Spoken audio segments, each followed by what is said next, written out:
the Colts host their first postseason game in 22 years. Indy quarterback Peyton Manning triggered a 13-3 season and a divisional title. Tennessee running back Eddie George helped the Titans match that mark. Their faces and those of their teammates say it all. Each team stands one victory away from a trip to Jacksonville and the AFC Championship game. And we bring this divisional playoff weekend to a close with a dandy today. It's the Tennessee Titans and the Indianapolis Colts. Good afternoon, everyone. Welcome to the RCA Dome. Along with Phil Simms, I'm Greg Gumbel. Two young teams out on the field today, but I don't think, Phil, we can expect him to be hesitant and shy. Young and inexperienced teams, Greg, and they say, we are not nervous. We're going to go out in this game. It's not going to be wait and see. They're going to try to make it happen. Both of them are going to be aggressive, try to get on top because it's easier to win that way. Let's talk about the big offensive guns. And first of all, and when you're in Indianapolis, there's really only one to talk about, and that's Peyton Manning. Well, he's the man here, Peyton Manning. He says, well, we told you he's going to come out and attack, but he also said we need to get on top early because when we're ahead, it takes a lot of pressure off of our defense. On the other side of the field, Tennessee boasts one of the best running backs in all of football in Eddie George. Eddie George is the name. That's all you hear in Indianapolis. How can we stop him? Indianapolis Colts would love to stop him when this game's over. They don't want to look back if they lose and say, we lost because we couldn't stop Eddie George. Each team 13-3 on the regular season. Each won 7 of its last 8 games in the regular season. The only thing that counts today, who wins and who goes home. Back with the starting lineups and the opening kick right after this.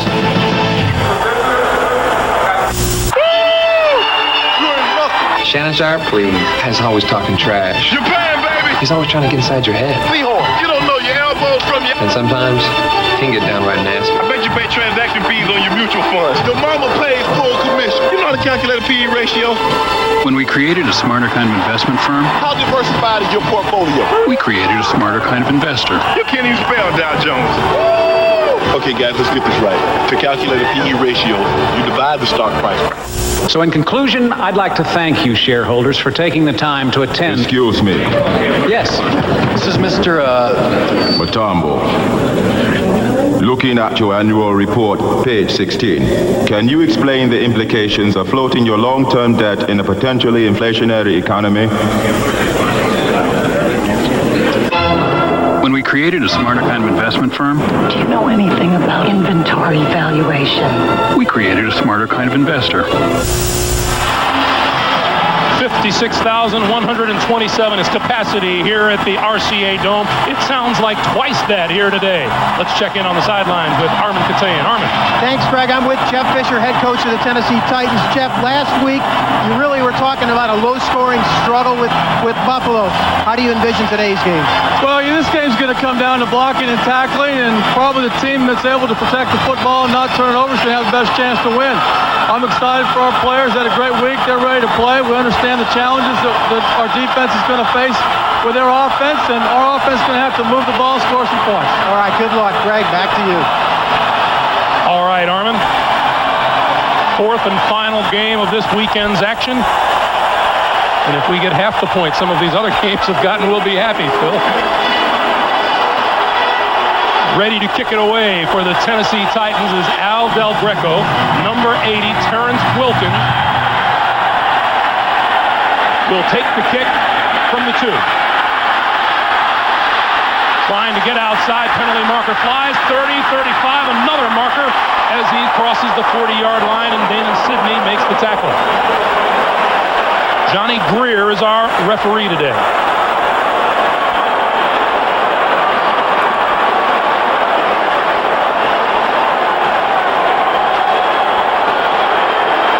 Holding against the Colts will bring this one way back. Holding number 27 during the return. The holding call is on Thomas Randolph. Here's a look at Jim Mora, 0-4 in the postseason, and he will send Peyton Manning and his offense onto the field. Peyton Manning told us he's glad the wait is over. 2 weeks, he says, you can only watch so much film and go through all the what-ifs. So he's ready for action. From the 11-yard line.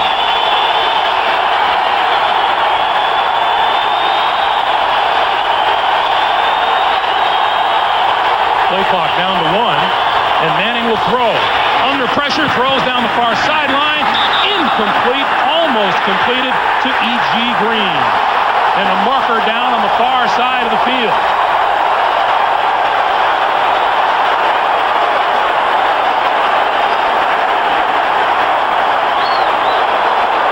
Pass interference. Number 21, defense. First down. The call goes against the Titans' outstanding cornerback, Samari Rolle. Samari Rolle did not see the ball thrown to the inside. E.G. Green, anytime a defensive back doesn't turn around, gives the offensive player a great advantage of attacking the football. And you can see what happened. Samari Rolle got that left arm grab before the ball got there. Ball is advanced all the way to the 37-yard line.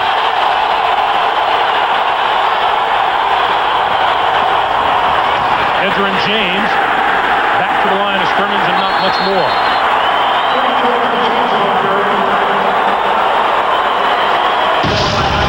A look at the Colts offense. Tackle to tackle, Tarek Glenn, Steve McKinney, Larry Moore, Waverly Jackson, and Adam Meadows. Edgerrin James, Marcus Pollard is the H-back. Marvin Harrison, E.G. Green are the wide receivers, and Ken Dilger is the tight end. Greg, we said both teams are going to be aggressive. The very first play of the game, the Indianapolis Colts go down the field, and what happens? The Tennessee Titans, they came with the blitz. Here they come again.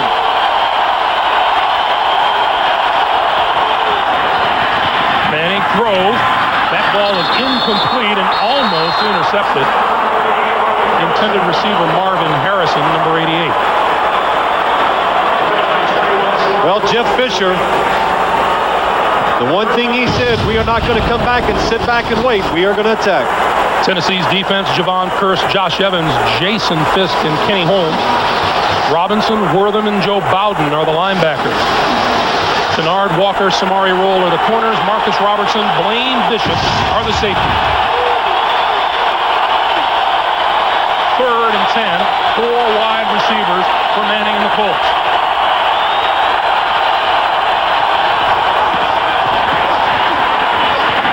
Throw is complete, but that'll be well short of a first down.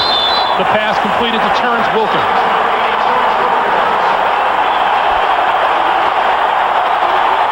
So the Titans survive the pass interference call and will get their hands on the football for the first time.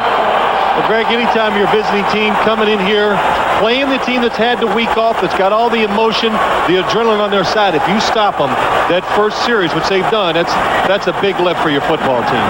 Number 85, Derek Mason, is the lone Titan. He's standing at about his own 9 to receive the kick from Hunter Smith.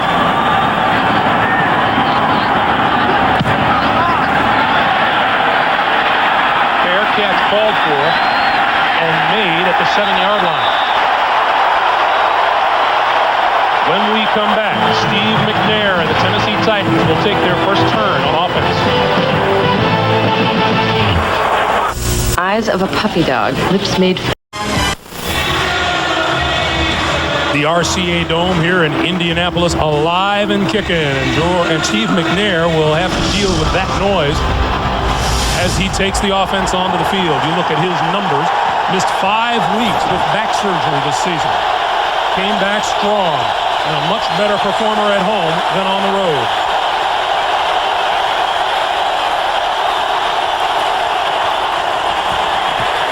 Eddie George, close to the 10. Chad Cota came up from the safety position to help with the stop.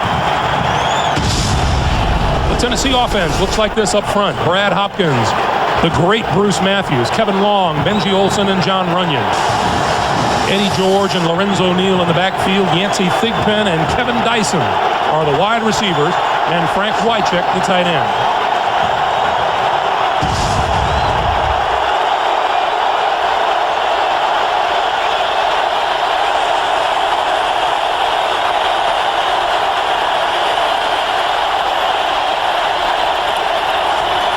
Time the play fake to George. He eludes the rush, throws down the field. It is incomplete, out of bounds, intended for Chris Sanders. A look at the Colts starting defensive lineup. Mark Thomas, Bernard Whittington, Ellis Johnson, and Chad Bratsky. Cornelius Bennett out. Burt Berry starts in his place. Michael Barber and the rookie Mike Peterson. In the secondary, Jeff Burris and Tyrone Poole are the corners. Jason Belzer and Chad Cota, the safeties. Defensive coordinator Vic Fangio will watch his troops take on the Titans on 3rd and 8.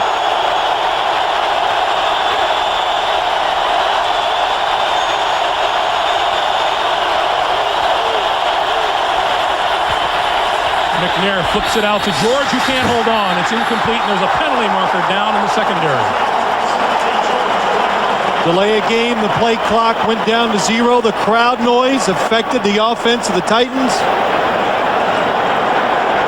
Prior to the snap, delay, offense.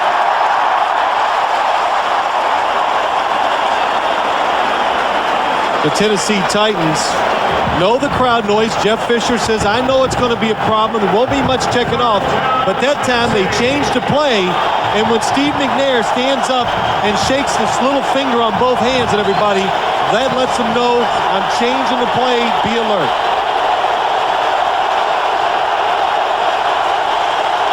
The Titans need the 18-yard line for a first down. Eddie George, right side, and not much there at all, and Tennessee will have to kick. Well, you can see this Colts defense is fired up when they're going to stop the run, because that's all they've heard about for 2 weeks. Can you stop the run? And up front, Ellis Johnson and the defensive lineman, it starts with them. They've got to hold up inside, and that time, good job. Ellis Johnson holds on, makes the tackle. Craig Hentrick, 7th-year man out of Notre Dame, will kick out of his own end zone.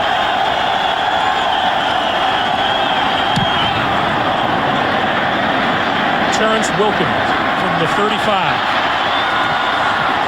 And is dropped by Anthony Dorsett. You might remember his dad, Tony, number 33 for the Dallas Cowboys, makes the big special teams play. The NFL on CBS is sponsored by Southwest Airlines, proud sponsor of the NFL and official airline of the Super Bowl.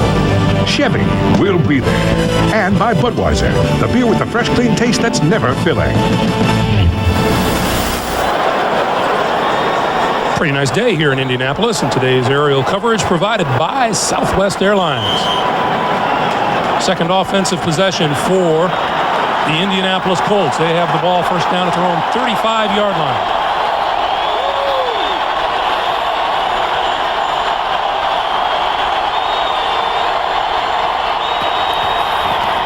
Edgerrin James back to the line of scrimmage, and maybe a yard. Darren Wortham came up to make the stop. Well, I think the thing we heard from all the Colts this week, what they did with their week off. Think about Edgerrin James. Came out of the University of Miami last year, plays a little bit in the preseason, plays the whole year, so productive. Do you think he used that week off to get a little rest?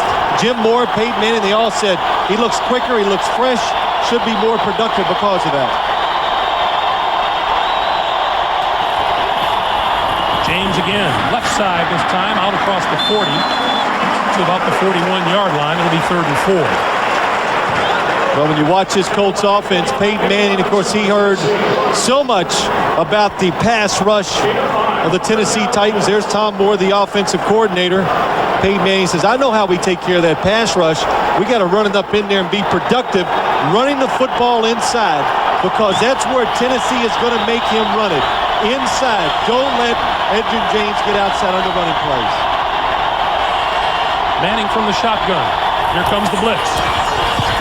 Manning throws this side, complete, and that'll be enough for a first down. Marvin Harrison is finally wrestled down, but his forward progress has enough for the first down. Well, what happens to most rookie running backs in the National Football League? It takes them a while to get in the lineup because they can't protect their quarterback well enough. Watch Blaine Bishop coming. Watch Edgerrin James just, bam, stands him right up, gives Peyton Manning that extra second. Look at the throwing lane he gets now. Marvin Harrison, you got to respect the speed. He gets open. Peyton Manning said he was looking forward to being able to throw a few hitch passes today once the cornerbacks stay off their receivers. So he says in the AFC East, every defense lines their corners right up against your receiver so you can't throw those short passes. Today, he's hoping to throw a few of them. From the 49-yard line.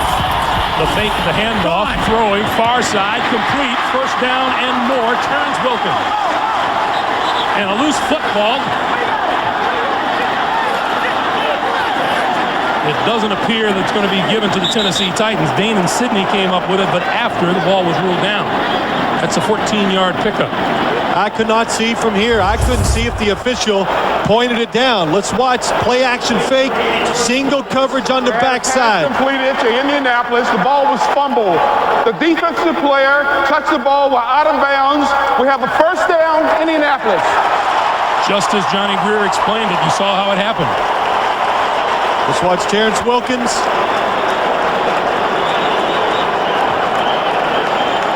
The ball's out of bounds. Marcus Robinson touches it while he's out of bounds. Good call. So a break for the Colts, a first down, their 37-yard line of the Titans. Edgerrin James cuts it back, 30. Almost to the 25-yard line before Marcus Robertson drags him down. That's another Colts first down. When you play the Indianapolis Colts, you can talk about you want to be aggressive. That means you want to play the receivers aggressive. What happens because of the play-action passes? Look how long it took Marcus Robinson, a safety, to come up and make the tackle.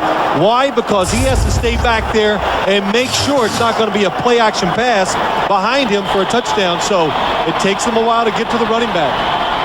The sixth play of this drive.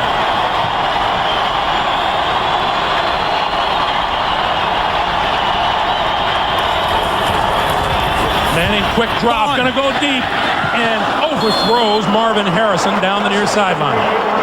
Might have seen before the snap the little hand signal by Peyton Manning. Greg, that's what I was going to talk about. Now, we've done about 3 or 4 games. We've watched a lot of practices of the Indianapolis Colts. Watch Peyton Manning this time. Little pump action. I don't know what it means. I don't know if it's live, if it's a dummy call or what, because he does it so much. A defense, coaches, hey, the Indianapolis Colts, they don't even know if it's real. The coaches on the sideline, they just wait to see what happens between Peyton Manning and his wide receivers.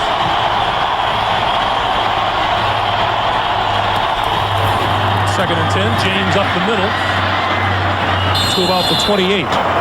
And Blaine Bishop comes up with the stop. Blaine Bishop from Cathedral High School here in Indianapolis. Got a few tickets for some friends today. How many did he say? Up 31. 31. He got off cheap.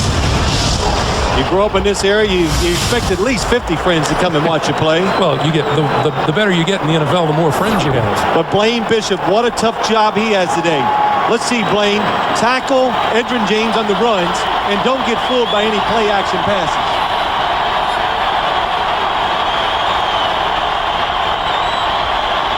Manning out of the shotgun on 3rd and 8. Throws it down the middle. It is incomplete.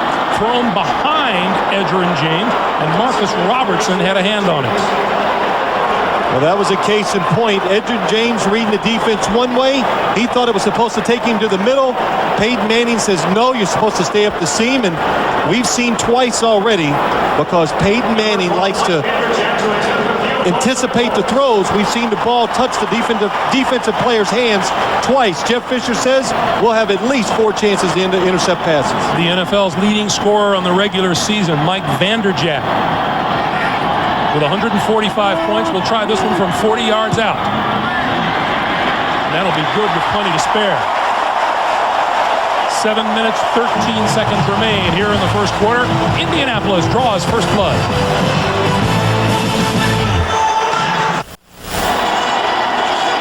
Colts get on the board first with a 9-play, 42-yard drive, culminating in the Vanderjagt field goal and a 3-0 lead. Derek Mason deep to receive the kick.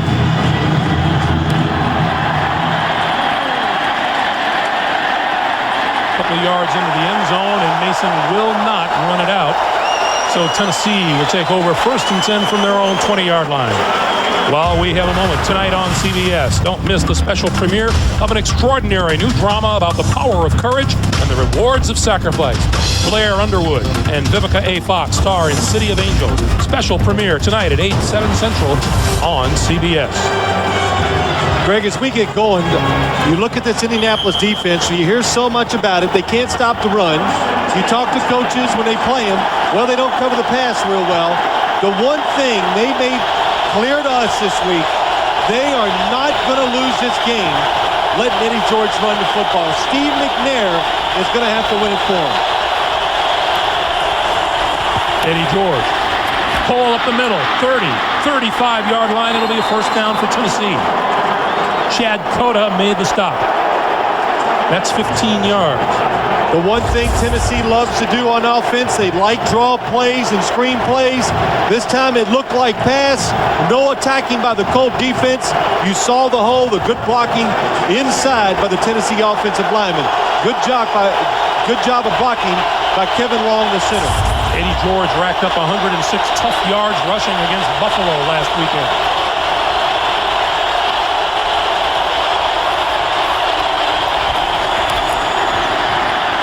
McNair throws incomplete, intended for his tight end, Frank Wycheck. We talked with Steve McNair and talked with him. He said, you know, we've talked all week, Phil, about the nervousness of the playoffs as we check a penalty marker. But, Steve, we said, well, how long did it take you to get over the nervousness against Buffalo?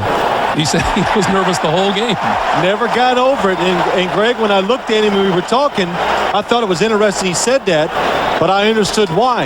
Against the Buffalo Bills, well, let's listen to Johnny Greer's call first. Pass interference, number 88, offense. Still 1st down. That's the other tight end, Jackie Harris. But against the Buffalo Bills, Steve McNair never had a chance to make a play.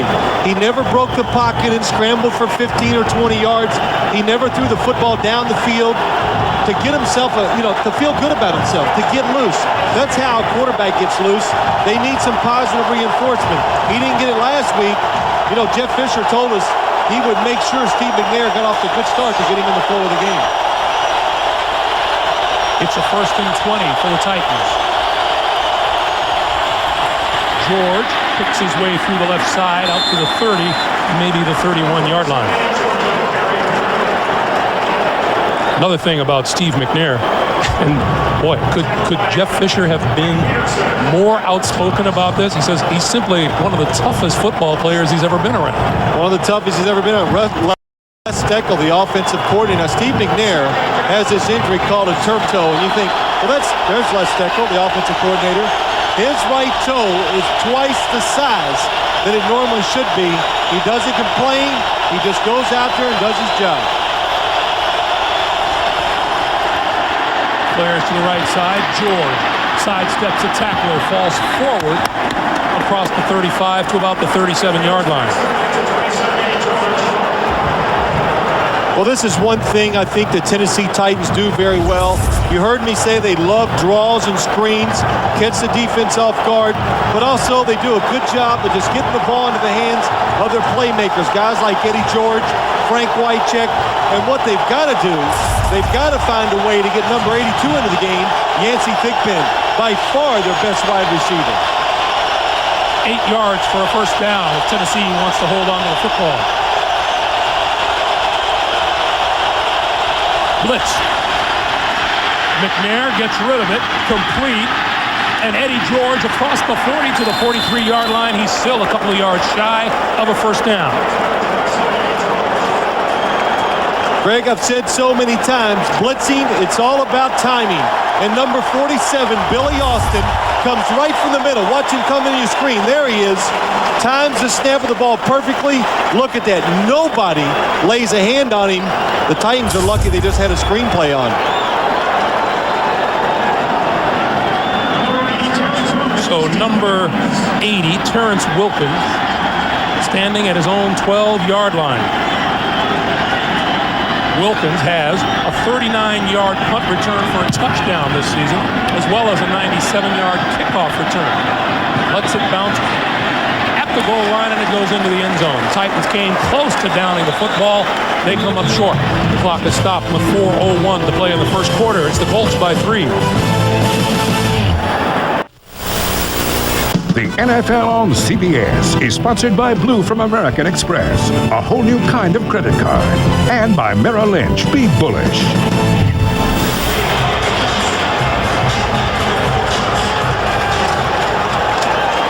Back in Indianapolis, Peyton Manning takes the Colts out of the offensive huddle. First down. Edgerrin James and Paul Shields in the backfield with it. James trying to sidestep a tackler and can't do it and gets back to the line of scrimmage. You know, as I watch this game, Greg, so far, Tennessee Titans being very aggressive with the wide receivers of the Indianapolis Colts. When I talked to Tom Moore about that, Tom Moore says, we just got to have patience. He's the offensive coordinator for the Indianapolis Colts, because if you're going to play us man-to-man coverage, sooner or later, my guys are going to outrun yours, and we're going to make big plays. We just can't get impatient and try too much. James, 6 carries already for 20 yards. Here comes Blaine Bishop on the blitz again. Jumps up, can't make the play, but you know who does? Denard Walker on the near side of the field, and it's incomplete. Well, Greg, that's the play you were talking about. Peyton Manning came into our meeting, and he says, I am so excited because I'm going to get to throw what they call a hitch. A hitch is when the quarterback takes 3 steps, the wide receiver runs about 5 or 6 yards down the field, he turns and you throw it to him.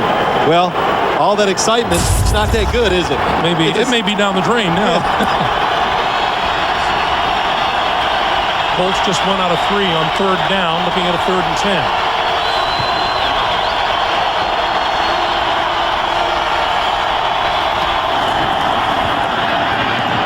Far side, and James can't hold on to it. It's incomplete, and the Colts will have to kick it away. Nice disguise, nice blitz by the Tennessee Titans. Again, 3 down linemen. They blitz from somebody from the outside, not picked up. Manning has to get rid of the football. Phil, how many times did we see Edgerrin James out here warming up, making one-handed catches of passes? Yeah, he does it. But you know what, Greg? They got these guys on the other side now that want to hit you, so it makes it a little harder, but he does have excellent hands. Derek Mason at his own 30-yard line for the kick.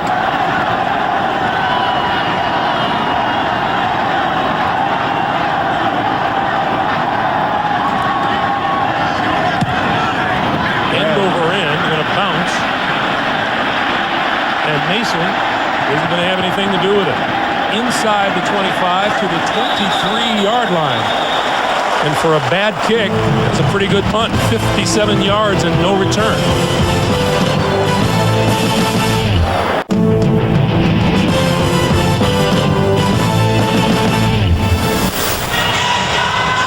Hey, guess what, Phil? You can test your Super Bowl knowledge and answer trivia questions about the big game. Just log on to superbowl.com. I'm good at trivia. Ask me anything you want about Super Bowl 21 and 25, and I'll tell you. True. That's right. True. There's Cornelius Bennett giving some encouragement, and a lot of talk about him this week. Linebacker, he's out with a knee injury, and does the team miss him? Absolutely. You always miss good players. And Cornelius Bennett, you hear about his leadership, all those qualities, they're true, but what they really miss is the linebacker who can go on the field and make plays. 114 tackles during the regular season.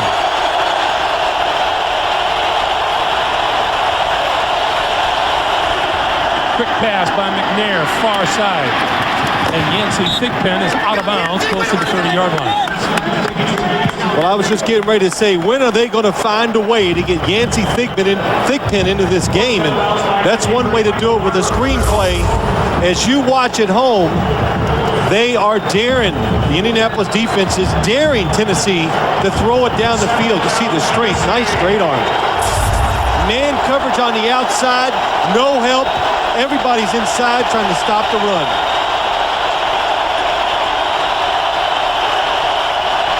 On 2nd and 3. Blitz. Near side, the pass bounced into the air and falls incomplete. Thigpen, the intended receiver, and Tyrone Poole is with him. See, I look at a play like that. I know it's Yancey Thigpen. Tyrone Poole, excellent coverage, looks for the football, then almost makes the play on it. But I look to the other side. There's Kevin Dyson. Nobody covering him, way off. And they said they wanted to attack Jeff Burris, number 20. So why throw it Poole? You should have gone to the other side. Tennessee is yet to convert a first down today.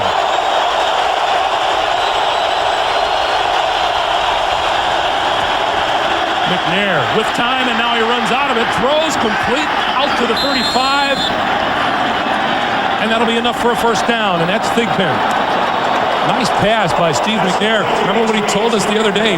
The thing about Steve McNair throwing to you, the ball gets there in a hurry. It gets there quick. And what's really important here, watch Steve McNair in the pocket. Here comes Mark Thomas. Has a chance to get him, but can't bring him down. Let's see if it's a catch here. Oh, it may not be. It may not be. The point of that football hit the ground. And you know,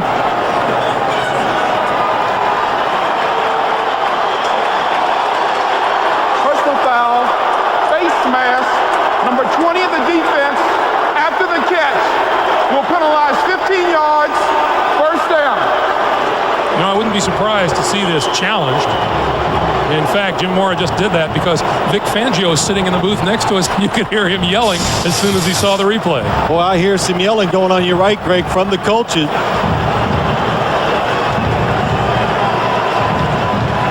But the problem is he's got to explain if it's incomplete, you still have a personal foul. And I think Johnny Greer's letting him know that. Indianapolis has challenged the ruling on the field that the pass was complete. Let's watch I was so busy watching the pass completion, I didn't even see the face mask. But watch what happens. Yancey Thigpen. Ball comes down.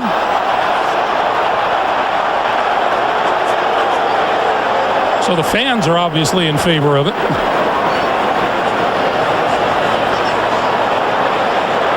Ball slipping out. The nose of the ball definitely hit the ground.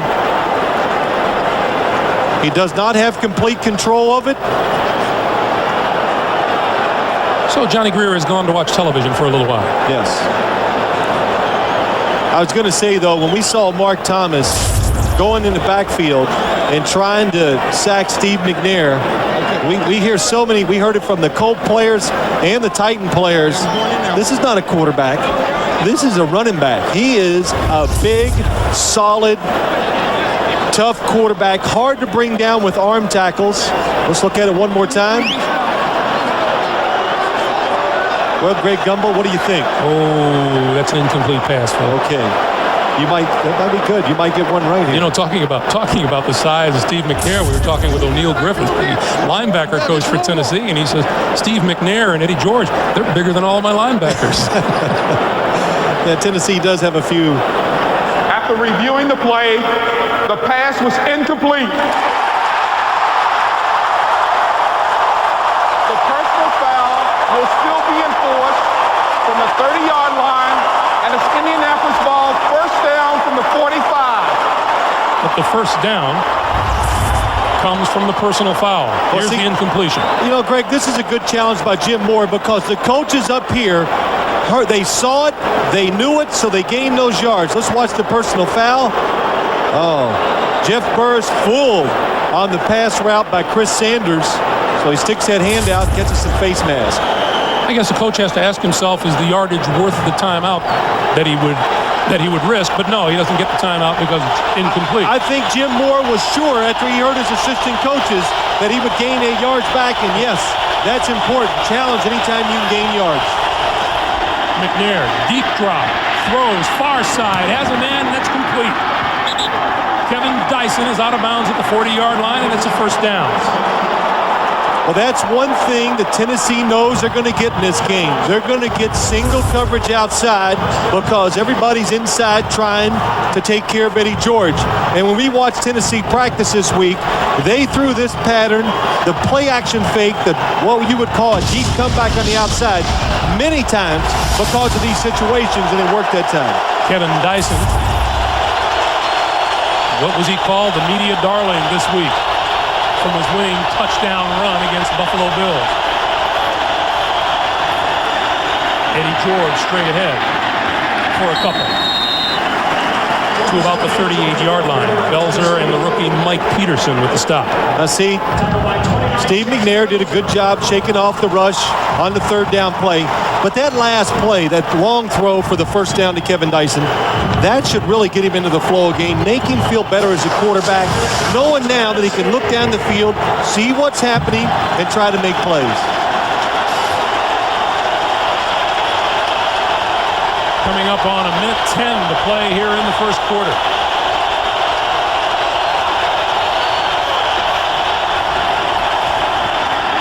McNair throws wide open on the far side. Wycheck. And Wycheck met by a bunch of Colts at the 32-yard line, led by Jeff Burris. Well, Frank Wycheck, when we were down there again, Greg, on Thursday, I never thought he'd even play in this game. He could barely walk around. Tight end position, everybody running deep, trying to cover Yancey Thigpen. What Jeff Fisher say, this guy is the fastest healer I've ever seen in the National Football League.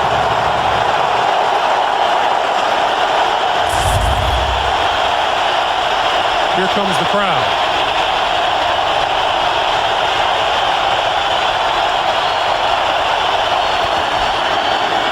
McNair on the run, diving for the first down, and he didn't get there. Bernard Whittington, Mark Thomas, Michael Barber all converging on him short of first down yardage. And time has run down on us here in the first quarter.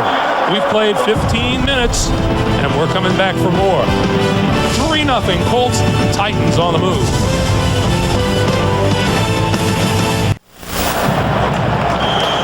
'16-year veteran Al Del Greco. 21 out of 25 on the season. This one will be spotted at the 39. It'll be a 49-yard attempt. He kicked 1 for 50 this year.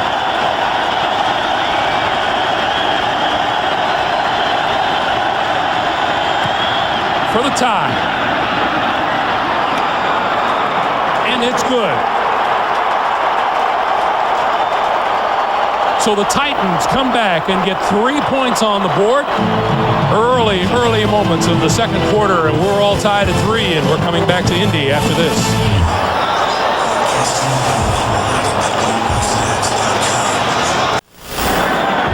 Coming up on the NASDAQ halftime report, Jim Nance, Craig James, Randy Cross, Jerry Glanville. First half analysis, a look at the playoff picture, and a talk with Jacksonville quarterback Mark Brunell. And you know they're going to be cranky, Phil. They didn't have much FaceTime in the pregame. Terrence Wilkins comes across the field. Hurdles a tackler and comes down at about the 23-yard line. Let's check in with Armin Katayan. Armin. Thanks, Greg. You know, when they talk about Peyton Manning, it's always what a student of the game he is. Well, it turns out he's a student of visualization, and that's something that dates back to the days when his father, Archie Manning, played for the Saints, and Peyton would stay home and listen to audio tapes about the game, visualizing what's going on. He does the same thing now. He talks about or visualizes the fakes and how he's going to do with the defenses, in effect, playing the game in his head before he plays it on the field. Back to you. Thanks, Armin. And you saw Archie, his dad, sitting here as he usually does. 3-3 game. Push down from the 23-yard line for Indianapolis. Manning, pump fake, throws out here. Edgerrin James with the catch, dodges a tackler out to the 30-yard line. Nice play all the way around. Samari roll, and Javon Curse coming all the way over here to help make the tackle. Nice play by a lot of people. It started with Peyton Manning. They went with a curl and go at the top.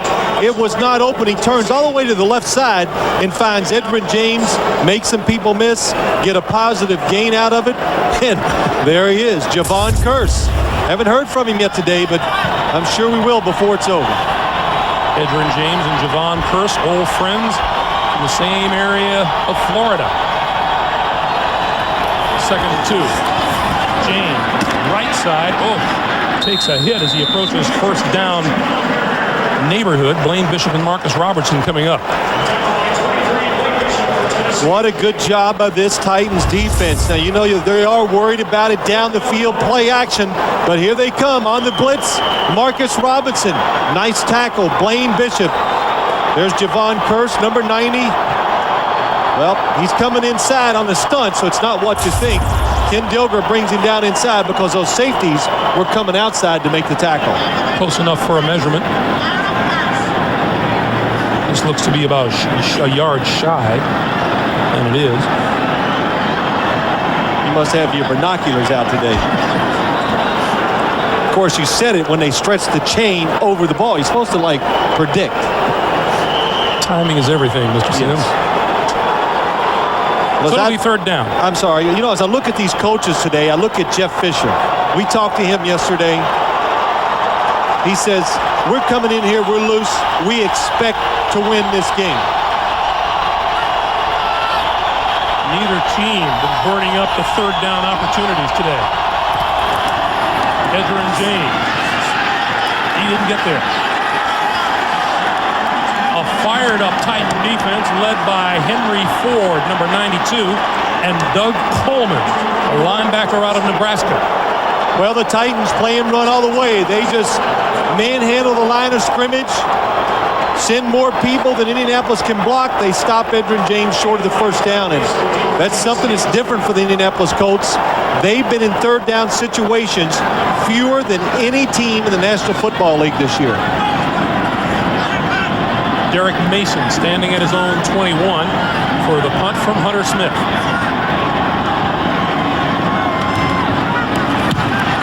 Almost got there. Fair catch called for and made at the 27.5-yard line. 41-yard punt and no return at 12:34 on the clock for the first half.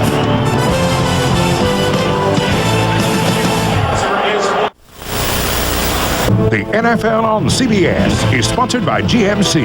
Do one thing, do it well. UPS, moving at the speed of business. And by Charles Schwab. When we created a smarter kind of investment firm, we also created a smarter kind of investor.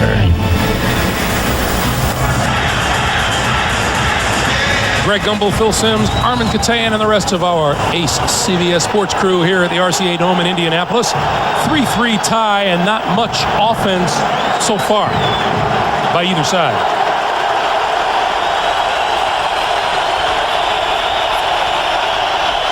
McNair and the Titans, first down from the 28-yard line. And he'll throw on the blitz. Near side, complete to Yancey Thigpen, and Thigpen forward to the 35-yard line. Jason Belzer with the stop, and Jeff Burris on the blitz off the near corner. That's right, Greg, and Steve McNair saw it. The blitz coming from his right. That's why he sees it. He has to get rid of the football, throw it short. Yancey Thigpen, nice catch, good tackling. Watch Jeff Burris, number 20. Here he comes. Usually you do this blitz to the backside of the quarterback. This time they come from his right. That's why Tennessee had a good play.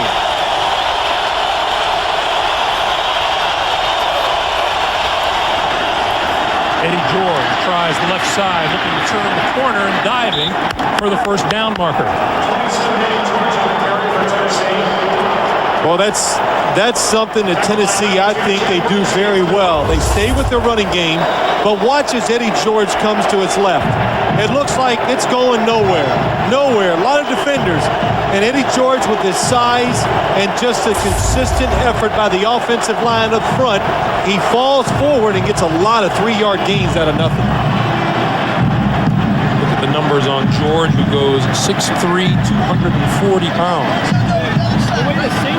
And when you meet him, would you say he's a little imposing when you meet him physically? No, he's more than just a little. Yeah, really, just an incredible, well, he's a tremendous athlete. And then when you see him in person, you just go, wow, that's a running back. I found myself saying, thank God he's a nice guy. Yeah. Look at big John Runyon, the right tackle. He goes 6'7", 320. He's not very nice. First down, Tennessee. The crowd trying to inspire the Indy defense. George on the draw play. Just barely back to the line of scrimmage before Larry Chester makes the stop. Well, we had a chance. Larry Chester on the tackle there, but we had talked to Ellis Johnson right beside Larry Chester, number 62, and he came in the room so animated, so excited. He sits down, he goes, "Stop the run. I'm ready. Let's get in. This is just about us and them, and we're going to stop the run if that's the last thing we do." And we've always said it many times. That's all this defensive line has heard for 2 weeks. Can you stop the run? On second down, McNair going to roll and throw, and incomplete, batted down by Jeff Burris, number 20. Pass intended for Kevin Dyson. Well, Greg, I think I was saying to you during the commercial, watch Steve McNair on the roll. Good coverage by Jeff Burris outside. But as I was saying to you, as we talk to the opposing coaches all the time about the Indianapolis Colts, what do they say? Well, they can't stop the run. They don't cover the passes real well outside. And even though Peyton Manning has only been sacked 14 times, they're really not that good up front. So I don't know. Somehow, though, they have figured a way out to win 13 games. And get a first-round bye. Yes. Play clock down to 2, and now McNair has to call a timeout. The first timeout taken by either side here in the first half, and we'll be right back.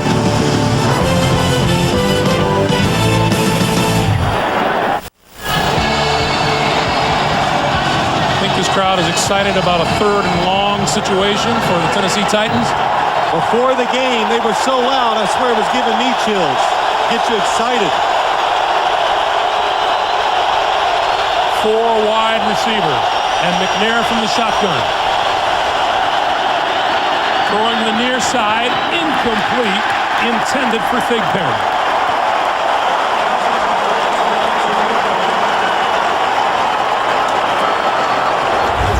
Good protection that time by the offensive line. Steve McNair looking to his right.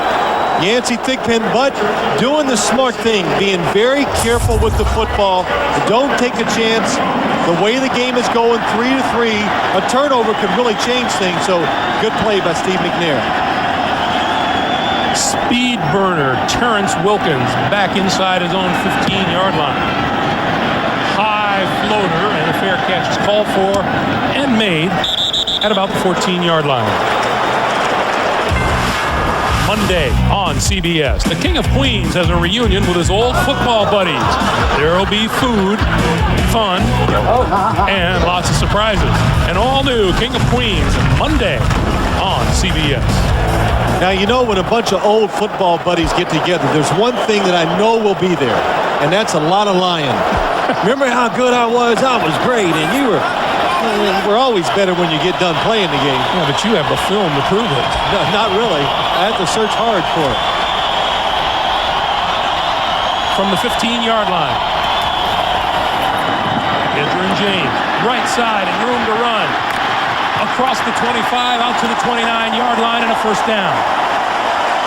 That is one thing that this Titans defense did not want to see, is don't let Edgerrin James outside, because that's where he makes all of his big running plays. When he gets on the edge, he has the great ability to make defensive backs miss and then get a 10-yard run and turn it into a 50-yard run. Look at how his numbers compare so far today with Eddie George. Really different type runners, though. Edgerrin James runs with power, but he has the ability, I think, more than George, to make you miss. Play clock down to 1, and Peyton Manning has to call a timeout. He got caught. Here comes the blitz. Peyton saw it, but it was a little too late. Good timing by the Tennessee defense, not playing their hand too early. Meanwhile, on the opposite side of the field, there's Javon Curse, who had such a huge impact on the game against Buffalo last week, but one tackle today. Well, let's look at what he's done today. You're right, Greg. Big impact on the game last week. So what does that mean? Well, that means you get a lot of attention paid to you. And Adam Meadows and Tariq Glenn, they've been winning the battle so far. I think what you said during the commercial is right. Javon came out here with a big old bullseye on him today. He's got it. Listen, again, these offensive linemen for Indianapolis, they have had enough of this talk about number 90. So it was a challenge to them because really nobody gives this Indianapolis line the credit it deserves for what it's accomplished so far this year. Edgerrin James to the 32. Kenny Holmes with the stop. Well, that was a nice play by Kenny Holmes. Most defensive ends, when nobody blocks them, they want to go flying up the field and kill that quarterback. Watch him at the bottom of your screen. Sees it's a run, good angle, goes right down the line of scrimmage and stops a running play that could have picked up 10 and only gets about 3 or 4. Kenny Holmes in his 3rd season out of Miami. 2nd and 6. On the blitz. Getting away, and it's a pass interference call going against the Titans. Denard Walker grabbing Marvin Harrison. I think the ball was tipped, so if it was tipped, these flags will be picked up. Did anybody see the tip? I know the Titans did.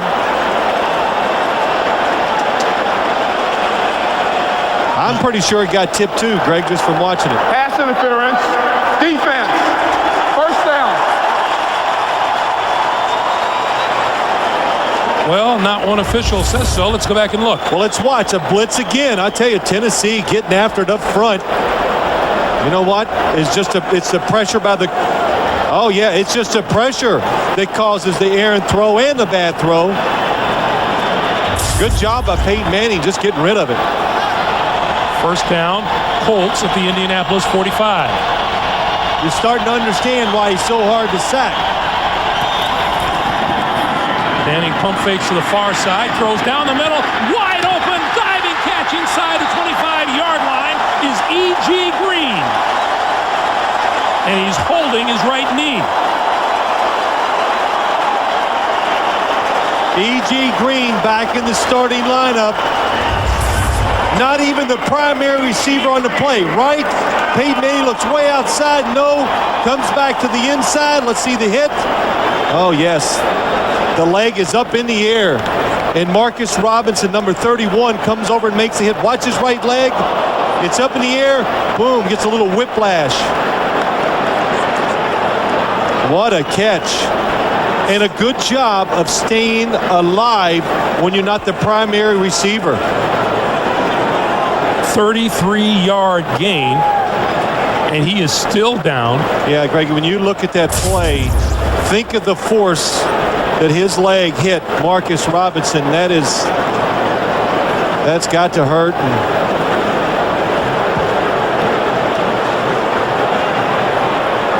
Well, while they're tending to E.G. Green, we'll take a break and come back with 8:28 to play in the first half.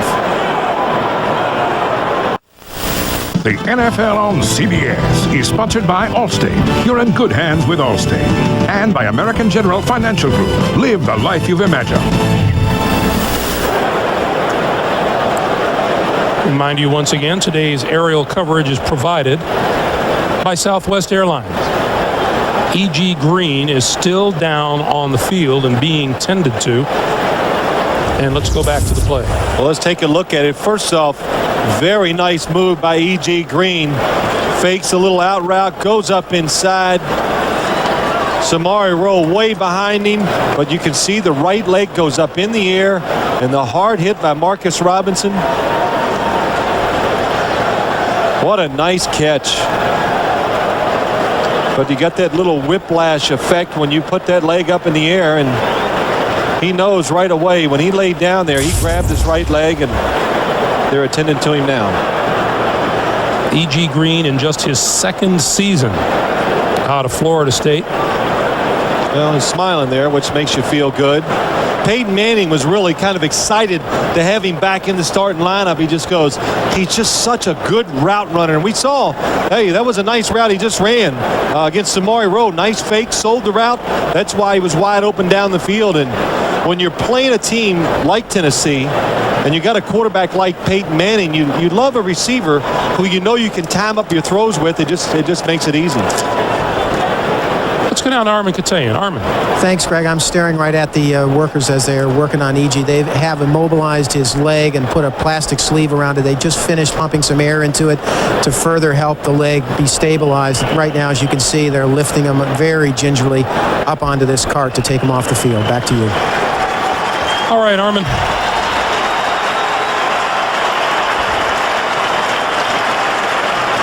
So the crowd of more than 56,000 giving a hand to E.G. Green, who will be wheeled off, and as soon as Armin finds out more, he'll get that information to us all.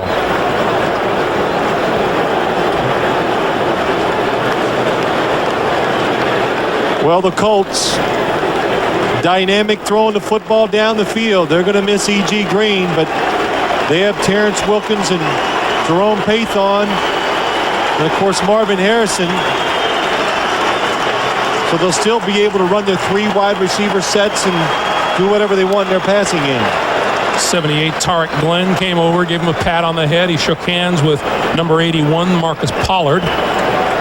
You know, Greg, we always hear all this team is close and all those types of cliches when you talk about sports teams. But when you go and you hang around this Indianapolis Colts team, nice hand by the crowd, you can see they are close. They're young. They've experienced some. That's it. Get them going.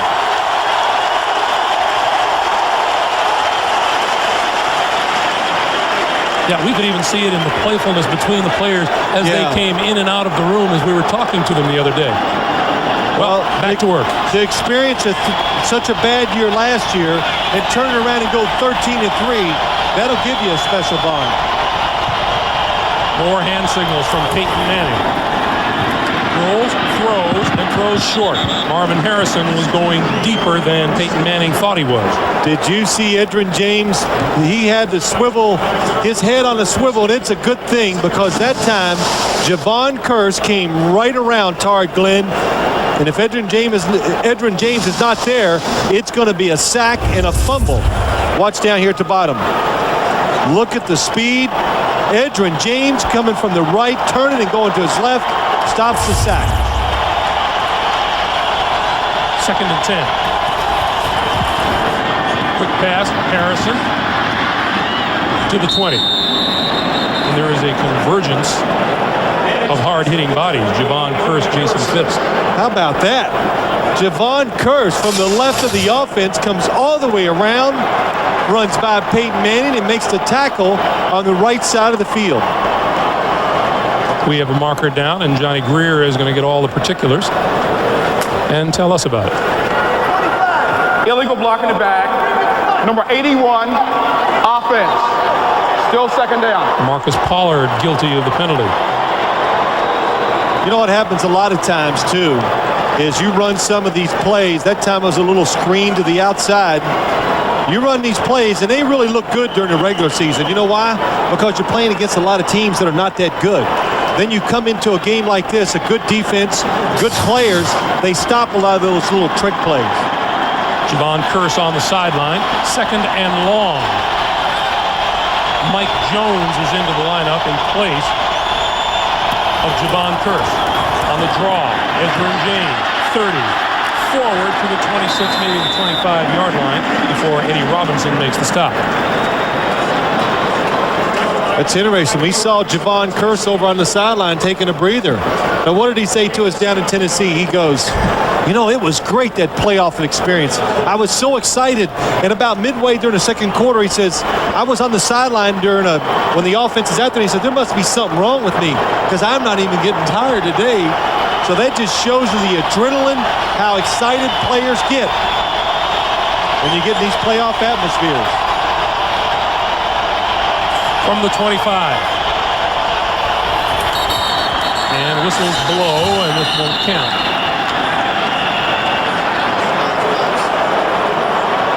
Prior to the snap, false start, number 73, offense. Adam Meadows trying to get an edge up against Javon Curse. Well, if you think this Indianapolis offense doesn't look as good today as it usually does, see the quick start by Adam Meadows. It doesn't, and Jeff Fisher said this is why you got to pressure them and you got to play man coverage on the outside. If you sit back and let them dictate tempo, they will wear you out. There'll be too many holes for Peyton Manning to throw into. Third and very long. Out here, Gilger. Gilger, 25, forward to the 22-yard line, and it'll be fourth down. The word from the Colts is a suspected fracture of the right leg. E.G. Green. Nice play by Peyton Manning.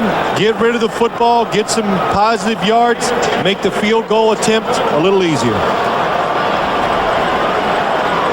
Vanderjagt will kick this one from about the 31, so we'll call it a 41-yard field goal. He kicked a 40-yarder earlier. It's long enough, and it's straight enough. Make it a 40-yard attempt, and it is good, and the Colts have the lead by a score of 6-3.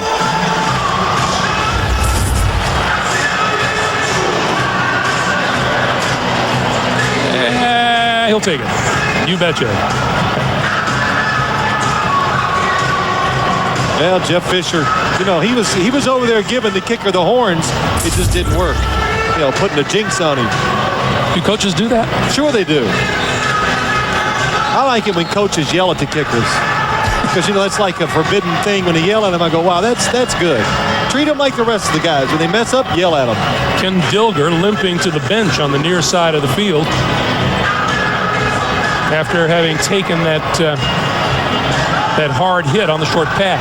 Yeah, now that would be big because the Indianapolis Colts love to run a lot of two tight end formations, and Dilger is so important in their run game blocking, but especially when they throw the football trying to get down the field. 5:38 to play here in the first half. A 62-yard drive in 7 plays, and Vanderjagt has 2 40-yard field goals.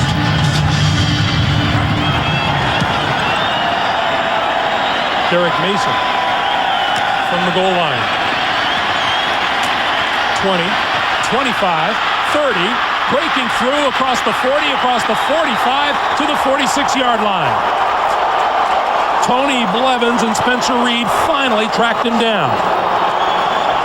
Jeff Fisher thought coming into this game, we have an advantage, and that is on special teams. He thinks they're a little faster than Indianapolis Colts, and watch Mason, good job. Sees the blocking up front. Nice hustle, good job by the returner of just going straight ahead and getting those positive yards. And Steve McNair, he knows it's a lot easier to operate that offense from out near midfield. Says, hey, I see field position. Alan Lowry, special teams coach of the Titans.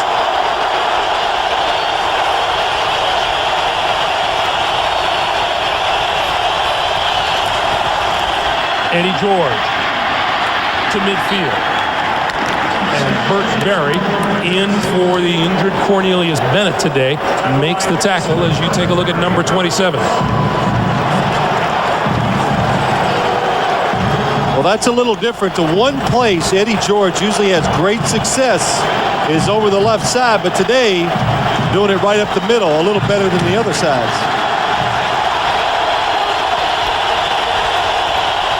Under 5 minutes to play here in the first half as the crowd comes alive.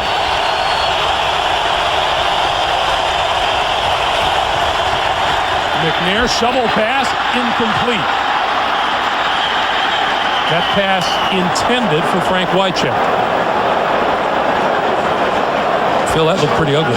Yeah, it was ugly. It ranks up there, but nice design. I'll tell you, a very nice design play. Steve McNair looked like he was going to go on a bootleg to the right, pulls up. They got the defensive end way up the field. Just misses Wycheck coming underneath.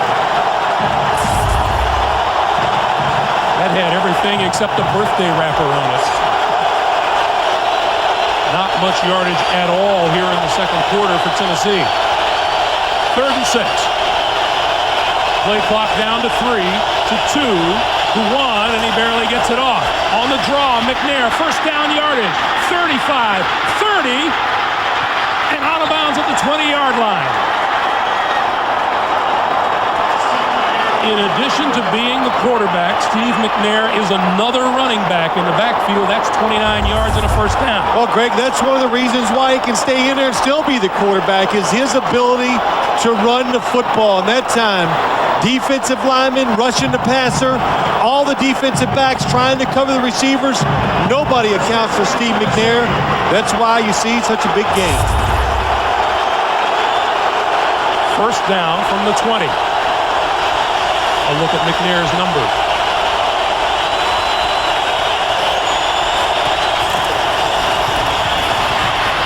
Eddie George bounces off a tackler, picks up maybe a yard, and Michael Barber with the stop.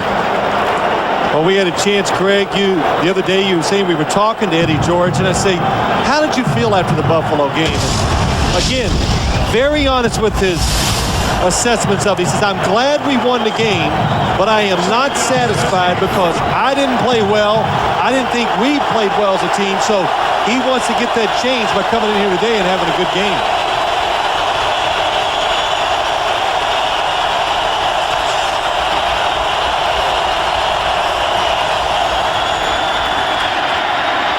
McNair pulls it back down and now throws over the middle in the air, incomplete at the goal line. Intended. I don't think Yancey Thigpen was his first intended receiver, but he was there at the end. That was trouble, trouble, trouble right from the start. Anytime Steve McNair, you're playing quarterback for the Tennessee Titans. Run the football, be real smart in your decision making, and never take a chance like that. Jeff Fisher says no matter what he does today, if he throws the ball down late down the middle of the field, if he does it a couple times, I'll take him out. So that is a no-no in the Titans offense. Here is a big third down.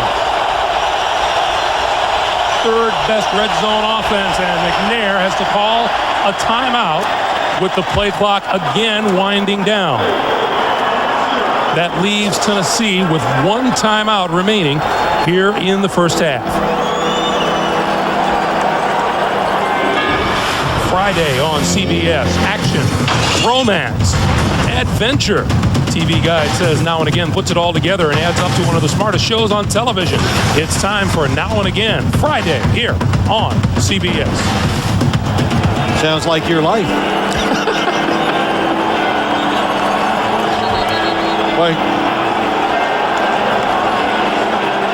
Well, when you get down this end of the field, inside the 20-yard line, the Tennessee Titans coming into this building, the one thing you got to know, you got to call a play that lets your team just line up and run it. Don't have a play that has to where adjustments have to be made because crowd noise is not going to let you make those adjustments. McNair looking at a 3rd and 9. The Titans need to reach the 10-yard line for a first down. You see the first down line. Actually just short of the 10. From the shotgun, end zone, it is incomplete and almost intercepted. Chad Cota went up high and almost came down with it. Well, the Tennessee Titans thought they had some great matchups by their wide receivers against the defensive backs of the Colts. But you know what? They haven't shown it to me. Chad Cota, a safety on Yancey Thigpen. Excellent coverage. Almost comes up with the interception. So Del Greco, good from 49 yards, will now try from 37.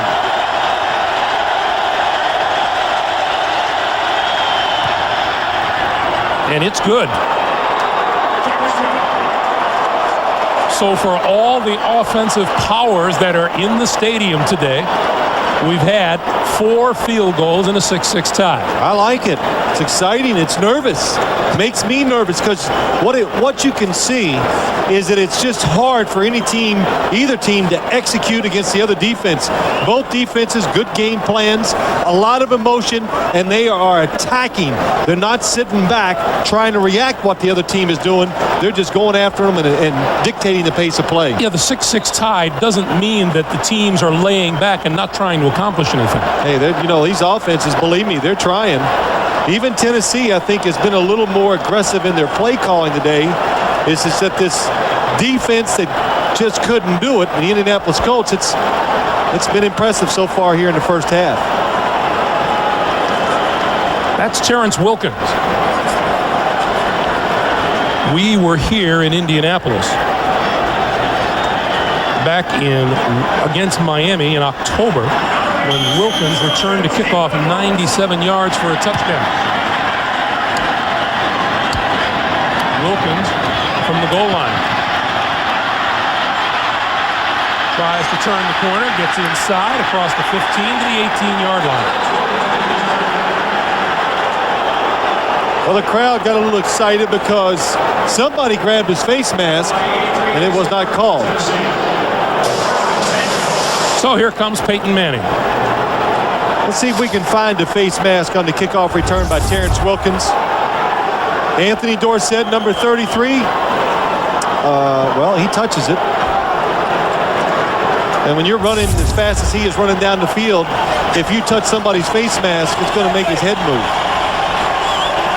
So Manning has 3 minutes and 3 seconds and 2 timeouts with which to work. Edgerrin James out to the 20.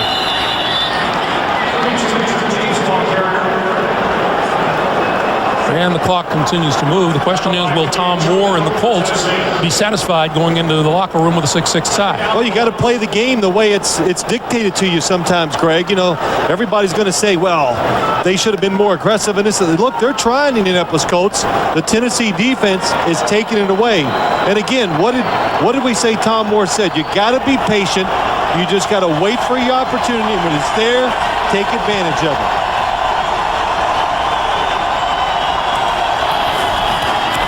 Straight drop for Manning, and now rolls right and throws. He's got his man, 35, 40, out of bounds at the 42, 43-yard line, Terrence Wilkins. He had Edgerrin James short, and Wilkins about 10 yards deeper behind him. Well, what made that play? Peyton Manning sensed trouble right from the start. As soon as he dropped back, and he was right, it was trouble. He had to get out of the pocket to make the completion.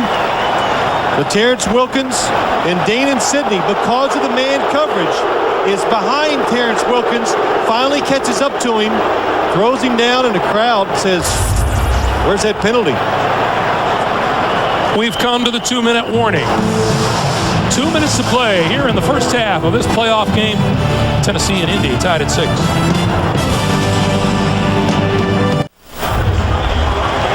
Coming up on the NASDAQ halftime report, Jim Nance, Craig James, Randy Cross, Jerry Glanville with first half analysis. A look at the playoff picture and a chat with Jacksonville quarterback Mark Brunell. That's all coming up on the NASDAQ halftime report. So you can't get a game that's any more even than this. And add to that the fact that Tennessee has run 24 plays on offense, Indianapolis 25, and they have both thrown the ball 13 times. Well played first half by both teams so far.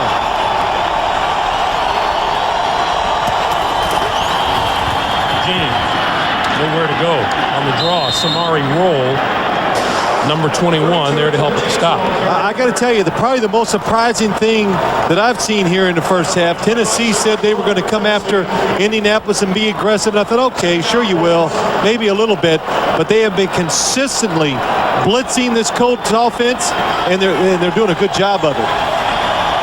Clock continues to move, coming up on a minute and a half. Manning throws outside here. Diving catch is made by Jerome Pathan. And the clock now whistled to a stop with a timeout call by the Colts. And that's their second timeout of the first half. You can see the pressure kind of getting to the Colts offense, and Peyton Manning not quite in the rhythm.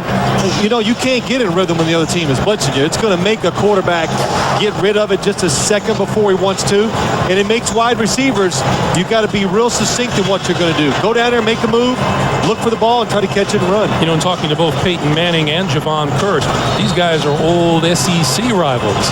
Yeah, it was funny. Javon Curse says, you know, when I was at Florida and he was at Tennessee, I could rattle him. We rattled him. And that's the big thing about Peyton Manning. He has seen in the pros that he doesn't get rattled. He's more under control, and he goes, he's impossible to sack because he gets rid of the football so fast. We asked him if you ever sacked Peyton Manning in college. He said, never did. Still looking for his first sack of Manning. 3rd and 8. On the blitz. Bishop gets there late. Pass is complete inside the 45-yard line to Marvin Harrison. That was 11 yards. Sorry, Greg. Another blitz by the Tennessee defense, but picked up that time. Easy completion for Peyton Manning. Manning with a bullet on a slant, and it's incomplete. Intended for Marvin Harrison, and Denard Walker was the cover man. That stops the clock with 61 seconds to play in the first half. It's just as well. Probably would have had to call a timeout, but only gained about 5 yards. Indianapolis still with 1 timeout, so when you got 1 timeout with 1 minute and 1 to go, anything, you can throw it in the middle of the field, do whatever you want offensively. Vanderjagt has kicked a 53-yarder this season. Manning with time, throws short, complete, inside the 35 is Jerome Pathan for another first down. Clock continues to move, 50 seconds to play. A lot of time.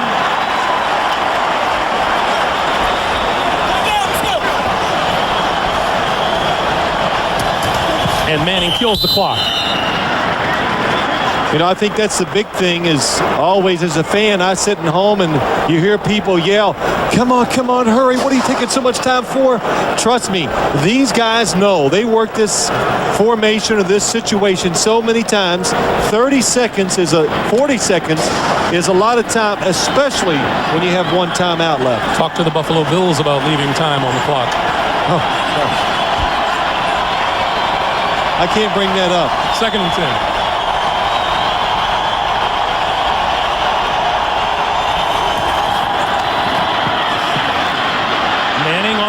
Gonna run it. 30, slides down at the 25-yard line. Colts will have to get up and get back into position. This is a 3rd down play. Let's see if Manning just stops the clock for the field goal. No, quick pass over the middle. First down inside the 20 to Marcus Pollard. Should call the timeout. Wasted way too much time. Under 10 seconds. Manning killed it.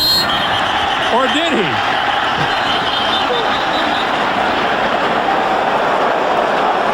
Did he fake him out? I heard the whistle blow, but did Peyton Manning throw the football down to the ground? He held on to that football. Oh, what a fake. Here's Johnny Greer. Let's watch Peyton Manning. The whistle was blown inadvertently. The down counts. 2nd down. Please set the game clock to 6 seconds. 6 seconds. See, what happens is if you're going to do that, then more time should have been put back on the clock. Oh, he's putting it back to 10 seconds. No, I think he said 6 seconds. Here we go. 9. Let's see what happens. 8 or 7 seconds in.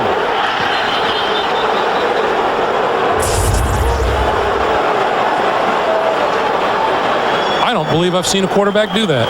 Well, Dan Marino did it against the New York Jets years ago and threw a touchdown pass with it, but that time I think Peyton Manning faked out even his own teammates. Yeah, not quite that way. 34-yard field goal attempt by Vanderjagt.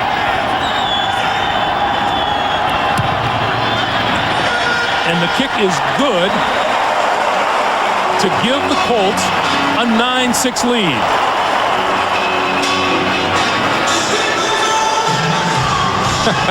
Well, Cornelius Bennett can't understand it. Yeah, he can't either. That is a drive, though, that will give this Colts offense a little confidence in what they can do against this defense going in at halftime.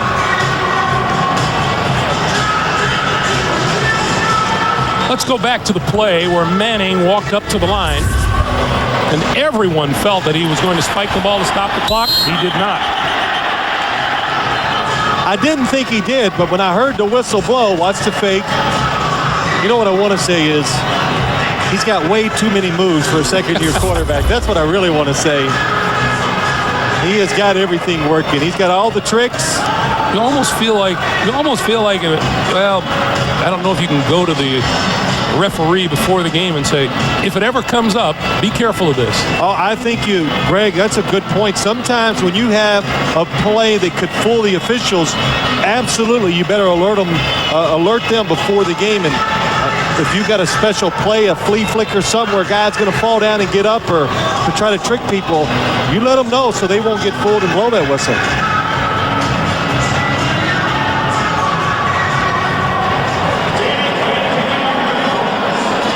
Let's see. Does Tennessee do anything within the last seconds before you leave the field?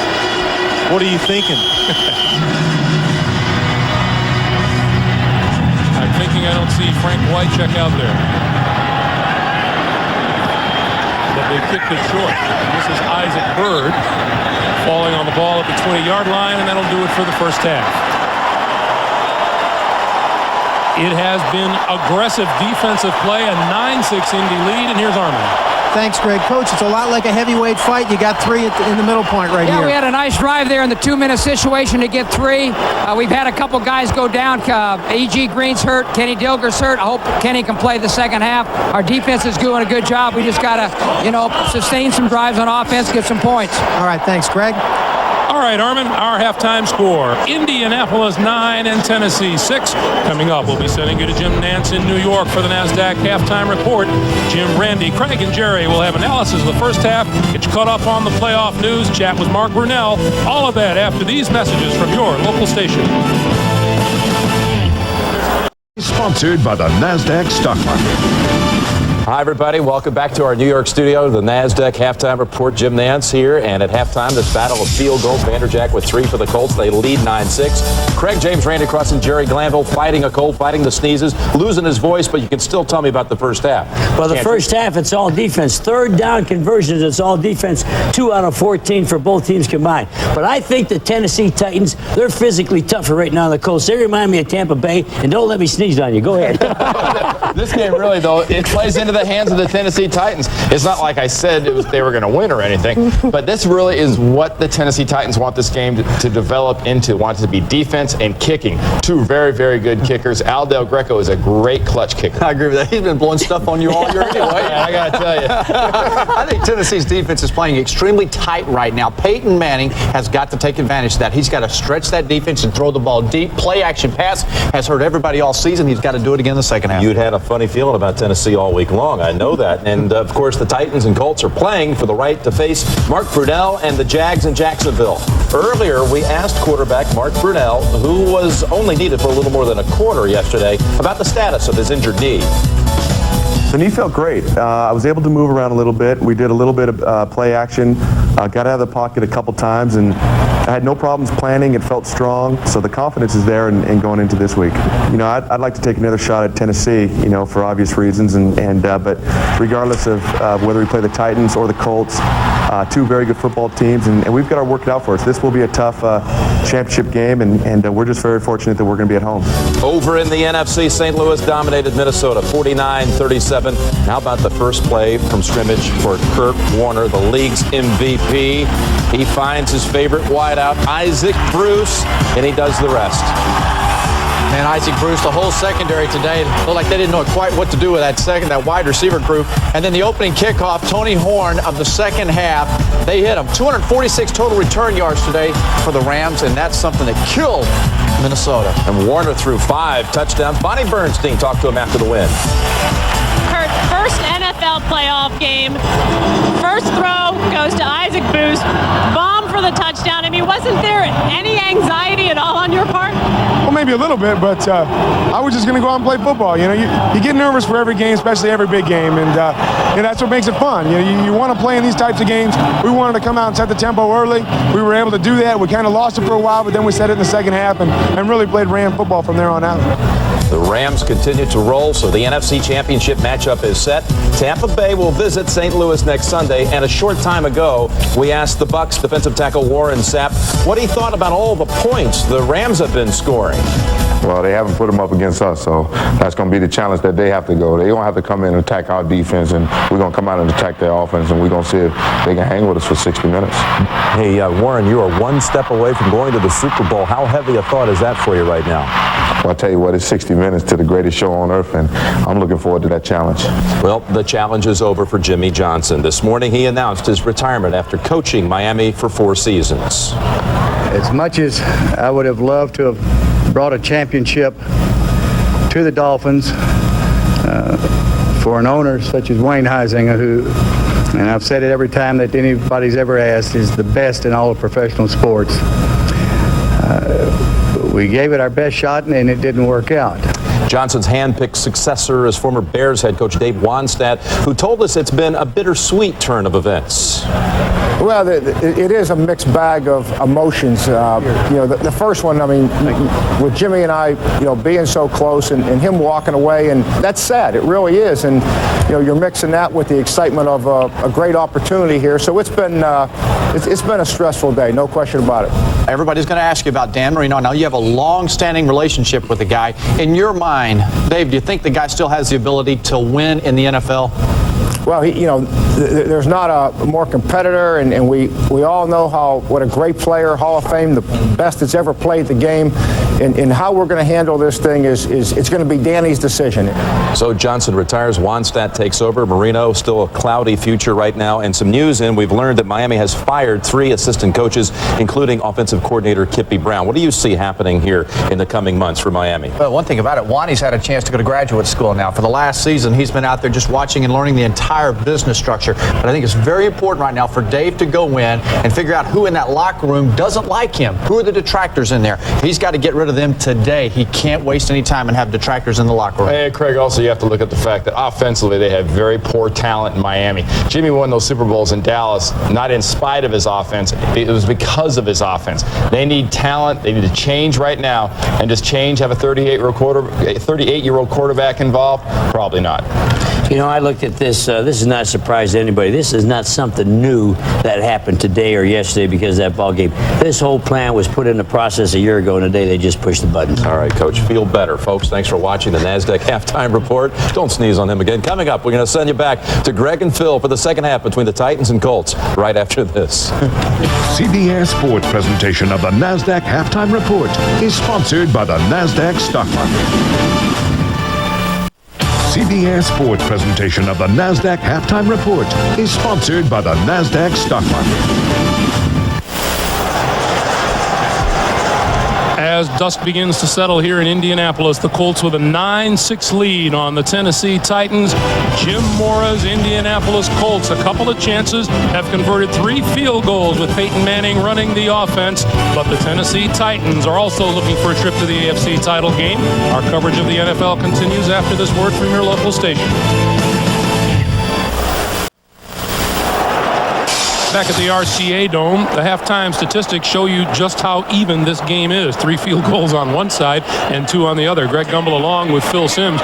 Phil, offensively, have there been opportunities there the teams just haven't been able to take advantage of? No, there have not been opportunities, I don't think, by either offense. The defenses are just playing so well, kind of stuffing and smothering the offenses, and you got to be patient. Don't take those chances, because if you do, you're going to just make a big mistake. So then can the defenses continue to play the way they have in the first half? That's the big question. I don't see why they can't. They can continue to play very well, continue to force the issues, and again, Greg, the question is, who can take advantage of that aggressiveness on the defenses and make that big play to get this game going? Danny Kite will kick it away for the Colts. Derek Mason deep for the Titans. Through his hands into the end zone. He will not run it out. And they'll start from their own 20-yard line, and we check in with Armin. Thanks, Greg. Talked to Jeff Fisher. Very pleased with his defense in the first half. But as you were mentioning, Phil, he said we have to make a statement in our first drive right now in the second half. Not necessarily score, but make a statement. And this little note, the Titans are undefeated when they do not allow a touchdown in the first half. Back to you. All right, Armin. Well, if he says make a statement, that means you got to go to that playbook and find a couple of those new plays that the Indianapolis defense hasn't seen, try to catch them by surprise and pick up a big gainer.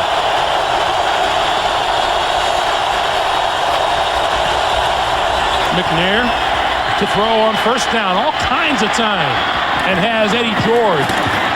But that'll be a pickup of maybe 2 or 3 yards at most. It's Mike Peterson, the rookie out of Florida, making the stop. Greg, that was the attempt. What they were trying to do, play action fake, trying to go down the field, try to get them a big 20-yard gain that time. But the wide receivers were smothered on the outside. Nobody close to being open, so Steve McNair has to dump the ball short.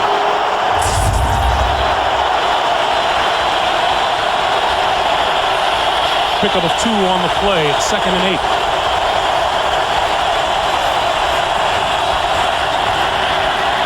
McNair again with a bullet across the 30 to the 33-yard line. Kevin Dyson in first down. As we go through our week, Phil, you always hear coaches say, we think we can do this, we think we can do this. Neither side has been able to do anything against these defenses today. Well, I think Jeff Fisher, I know he thought he would have more success. He thought Steve McNair might have a big day throwing the ball to the outside because he knew that Indianapolis was going to crowd the line of scrimmage, try to stop the run, and daring to throw the ball down the field. On first down, Eddie George, room to run, up the middle, midfield, and there he goes. To the 10. Touchdown! 68 yards. Well, I would say that's a statement made by your offense. They catch the Colts on a blitz. Look at everybody coming. John running, coming around, trying to make a tackle. Nobody on the inside. Jason Belzer, the safety, gets too far up in there, can't make the tackle, and Eddie George just outruns everybody to the end zone. The longest touchdown run in the franchise's postseason history. Del Greco for the extra point. Jeff Fisher, is he one happy camper? You betcha. Eddie George, 68 yards, and the Titans take the lead.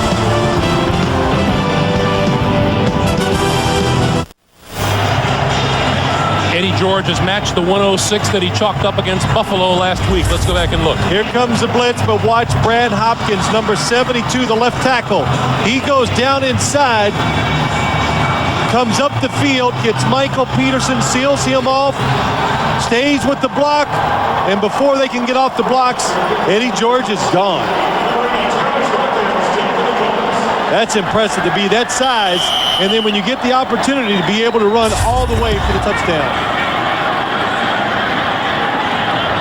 From the 15-yard line, it's Jerome Pathan, and Pathan is horse-collared at the 18-yard line by Anthony Dorsett, who has been a terror on special teams today. Let's take one more look at the run. When you're going to blitz on defense, everybody has to have a gap. Stay in your lanes. Chad Cota comes too wide. Mike Peterson, the middle linebacker, is not there. Nobody inside to make the tackle. And the coach gets exactly what he wants when he comes out from halftime.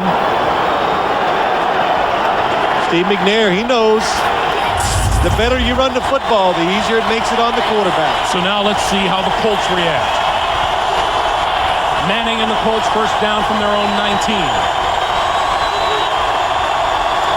Manning directing traffic now gives Edgerrin James, and this one, well, let's see. James escapes a couple of tackles, but still loses 2 yards on the play. Blaine Bishop and Josh Evans with the eventual stop. Greg, we said a couple times in the first half, Tennessee wants to make sure they keep Edgerrin James inside. That time, Kenny Holmes comes way outside, almost makes it a 5 or 6 yard loss. Edgerrin James just away, but before he can get back to the line of scrimmage, all the defenders come and make the tackle. Phil, listen, it's as quiet in here as it's been all day. Now the crowd starts to try to encourage this Indianapolis offense. Manning throws near side. Harrison Harrison looking for first down yardage. And is close. Denard Walker ran him out of bounds. Well, that's a matchup you really got to like if you're the Indianapolis Colts. Marvin Harrison, such terrific speed. If you're going to pressure the offense, you're going to blitz people, it's going to be single coverage outside. You have to be a little careful. Denard Walker does the smart thing. Give up some short ones, but don't let him run by you for the long touchdown. 3 of 8 to Marvin Harrison. First down. James. Across the 30 to the 32-yard line where Eddie Robinson. Tennessee Titans telling us that of all the players on the Tennessee defense, none prepares harder than Eddie Robinson. 8th-year linebacker out of Alabama State. He does. Greg watches a lot of film.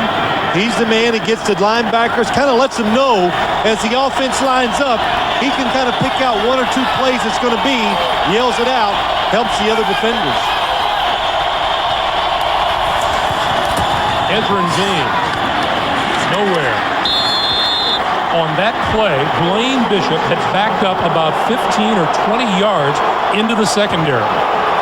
Well, what I'm seeing, and really you've seen most of the game, the defensive line of the Tennessee Titans probably just a little too athletic. In other words, they can run side to side. The blockers on the offensive line, they're getting into them, but the defensive line just moves along, and whenever the runner comes to them, they make the tackle. Colts 3 out of 8 on third down are looking at a 3rd and 7. Peyton needs the 39-yard line. Over the middle, incomplete. Closest receiver to the ball was Jerome Pathan. And the Colts will have to kick it away. Well, anytime you make a quarterback make a really quick decision, what's going to happen? His decision-making is not going to be as good, and of course, he's not going to throw the football near as accurate, and that's what happened to Peyton Manning that time.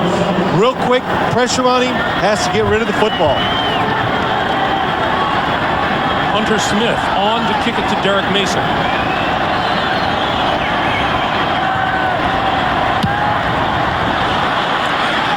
This will bounce from the 18-yard line. Mason out of bounds at about the 37-yard line.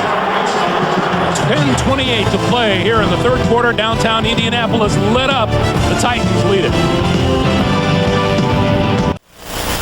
The NFL on CBS is sponsored by Southwest Airlines, proud sponsor of the NFL and official airline of the Super Bowl.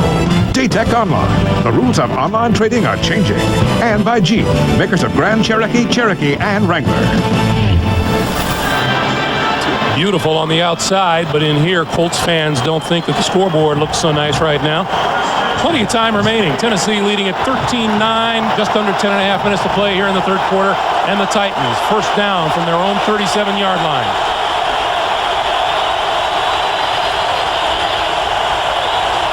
Four wide receivers for McNair. Eddie George. Across the 40, almost to the 41-yard line. Ellis Johnson and Chad Cota with the stop, and thanks to that big 68-yard touchdown run, that was quite the drive for the Tennessee Titans. Well, what that does, it lets the Tennessee Titans now dictate the pace of play. They don't have to be in a hurry. They're ahead by 4 points. If you want to be a little more conservative, run the football, you can do those things now since you're ahead.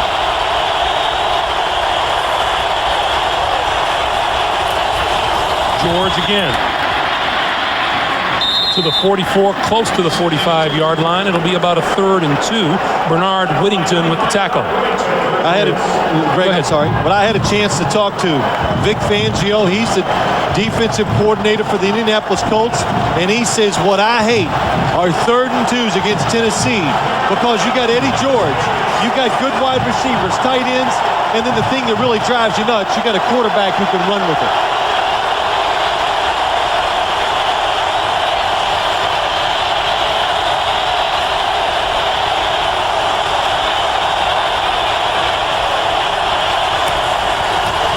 George. Hit at the 45-yard line and short of a first down. Chad Bratsky, the first one there. Boy, that is some move. Chad Bratsky coming from the defensive end position, coming hard down inside and just makes a solid hit on Eddie George. Number 92 on the outside, plays pass first, comes off of it.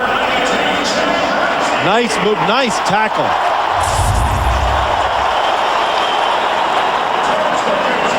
So Craig Hentrick will kick it away.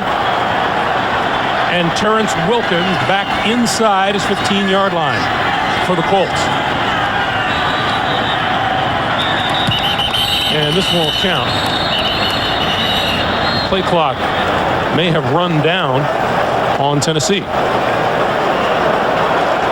Prior to the snap, delay, offense.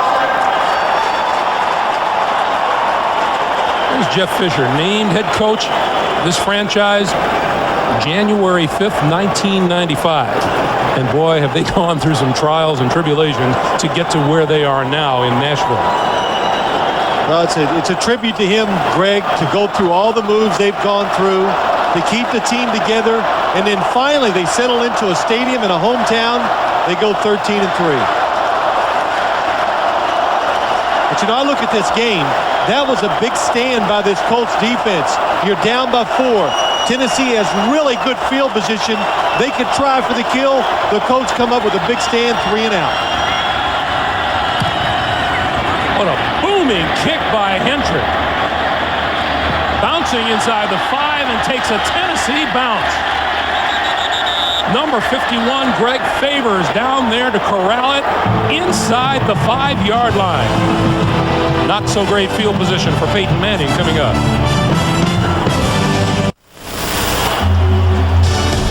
Well, for a quarterback to have success, he needs time to make decisions and throw the football, and Peyton Manning has not had that so far today. Under pressure just about every single time he goes back to throw the football, and Greg, it's hard to be a star when they're all around you when you're trying to throw it. I'm just saying, so much for that rocking chair life of an NFL quarterback. That's it. Starting from the 5-yard line.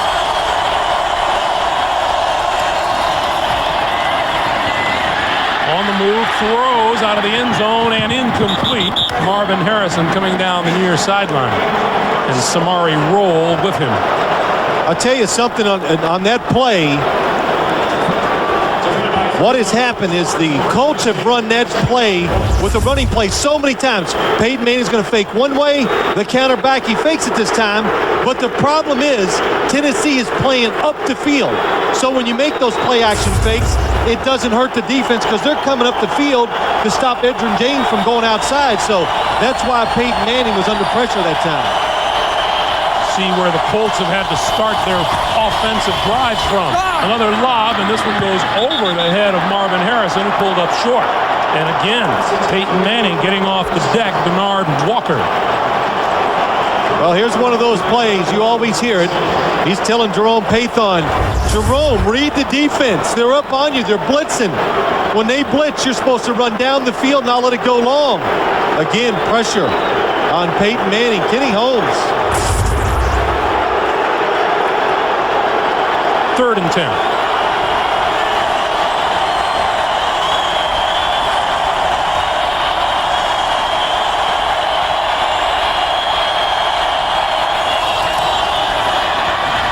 Manning throws over the middle. That's complete across the 15. And maybe just short of a first down. Marvin Harrison.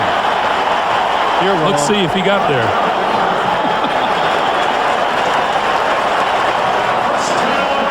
See, you're only good when they wait to bring the chains out.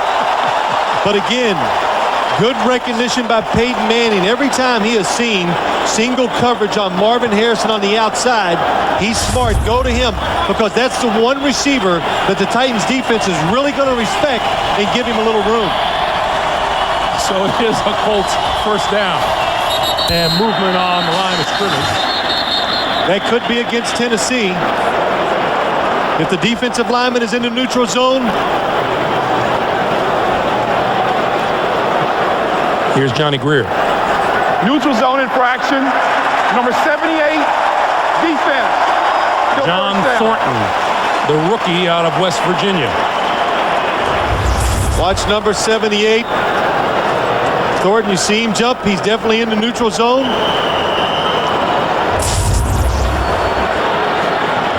This is big. Indianapolis getting that first down, coming out 3rd and 10. Now 1st and 5. They have a chance to make the defense guess what they're going to do. Manning throws down the sideline, caught and out of bounds.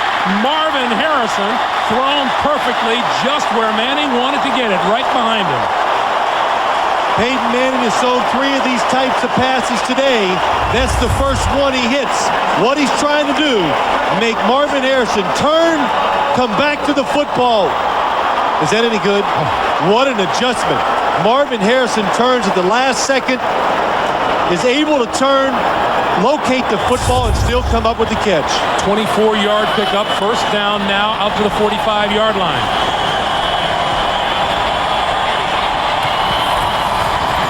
James to midfield. A pickup of about 5. And it'll be second down. We were talking about field position earlier, Phil. How about the job? And it's one of those things that you don't know, but the coaches know. Craig Hentrick with punts today of 57, 57, and 53 yards. Jeff Fisher said he's excited.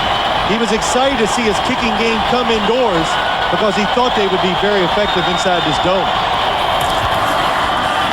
Quick pass outside Ken Dilger.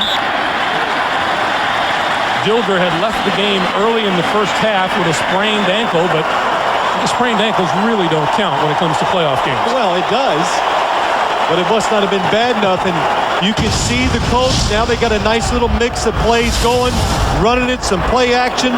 You look at Ken Dilger, that's what he's here for, to catch those short passes. That's a good compliment to wide receivers who can go down the field and catch those deep passes. Manning, 3 out of 5 on this drive. 3rd and short. James running hard, and it didn't look like he got there. Jim Moore does not waste a second. He goes punt it. Kenny Holmes with the big defensive stop, along with a couple of his mates on the defensive line. It's about a half a yard. I think it's a good decision. What makes you believe that the Indianapolis Colts offensive line is going to get up there and just push him off the football? Well, guess what? Well, they call a timeout.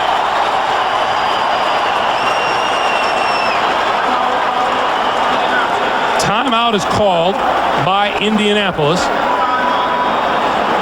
And Peyton Manning going to talk it over as we take another look. Well, here you go. Greg, you got 3rd and short. Boy, look at Kenny Holmes, number 99. You got to at least try to block him. That time just blown assignments by the blocking schemes by the Colts, and he comes through free. It has just been my personal observation in the 2 years working with you that it's a lot easier to play this game when you aren't blocked. It helps. I was a pretty good quarterback when they didn't cover him. I had a chance. But I think Jim Moore, this is the big point of the football game. If you do not make it, you are giving great field position to the Tennessee Titans. I would think they're going to have to show them a different play that they haven't seen so far today.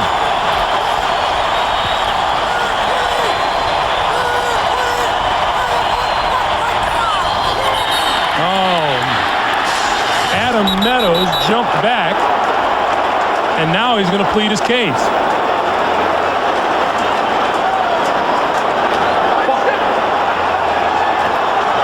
Prior to the snap, false start. I'll tell you what they were doing. False start, number 73 offense, simulating the start of a play. 4th down. They're trying to say that he was an eligible receiver, and they had the shift going. Adam Meadows, number 73. Well, no, he wasn't. He just got fooled. He just got fooled. Well, maybe not. Now, let me re-correct. The wide receiver is off the ball.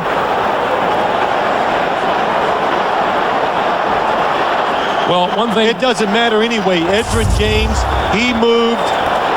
It's the right call on the field. One thing does stick out in my mind when Peyton Manning was talking to us about people who jump in practice. Who did he say jumps all the time? Adam Meadows. Same guy. Derek Mason. They let it bounce along the goal line and into the end zone for the touchback. 50-yard punt and no return in Tennessee. 1st and 10 from their own 20 when we come back after this. The NFL on CBS is sponsored by NASDAQ, the stock market for a digital world, and by United Airlines, now offering more legroom with a new Economy Plus section. Big horseshoe on the building outdoors. And still upset Adam Meadows indoors. Greg, they were trying to draw him off with a shift by him. He was legal. Edgerrin James moved, and you can't move in an action that simulates a play. He did that, so it was the correct call on the field. 1st down, Tennessee, 20-yard line. Eddie George. Running room, right side, 25, out to the 30 and 31 and a 1st down. Let's go back and see if you can explain it to me a little better. One more time. Marvin Harrison's off the line of scrimmage. He is eligible. 2 things that happen. Edgerrin James moves, so that ruins it right away. But you cannot fool the defense. In other words, he moves to simulate like the start of the play. So that is illegal. That's what Johnny Greer calls. And it doesn't matter even if they did it right. Edgerrin James was in motion, so that's part of the penalty too.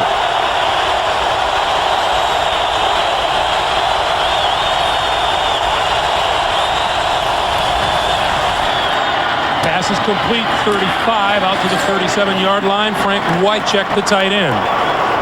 That last carry by Eddie George helped him establish a new franchise playoff rushing record. 126 yards, eclipsed Earl Campbell's 118 against Miami back in 1978. 2nd and 4.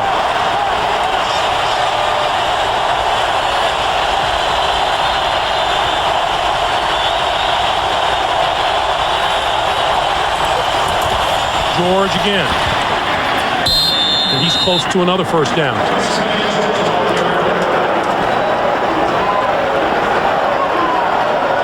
Well, the one thing you've got to worry a little bit about as this game goes on, Tennessee getting a chance to run a lot of plays.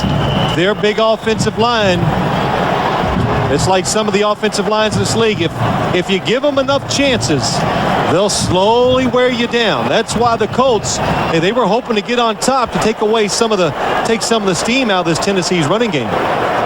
The measurement shows a 1st down. Remember we were talking to Les Steckel, the offensive coordinator for the Titans. He said one of the big advantages that the Colts have had this season, they're always playing ahead. Always been playing ahead. And now Jeff Fisher and the Titans have them down 13-9.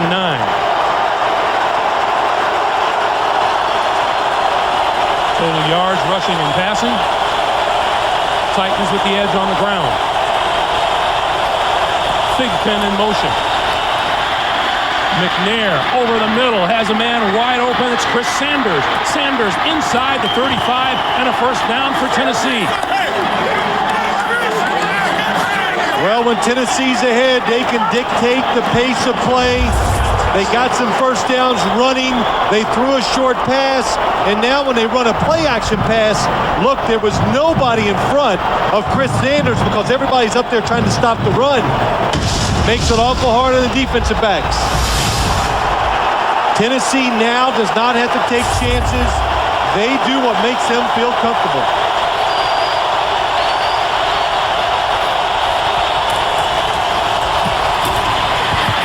Up the middle, Eddie George across the 30, bulls his way to the 28-yard line. And the clock continues to move, coming up on a minute 15 to play here in the third. Let's go to Armin Katayan. Armin. Thanks, Greg. I'm with Cornelius Bennett out of this game with a knee injury. Cornelius, you've been the leading tackler and vocal leader on this team. What have you been telling your teammates on the sidelines? Not to blow up early in the game. Save some because it's a long, tough game and it's an emotional game. So these guys got to just stick together and play one play at a time.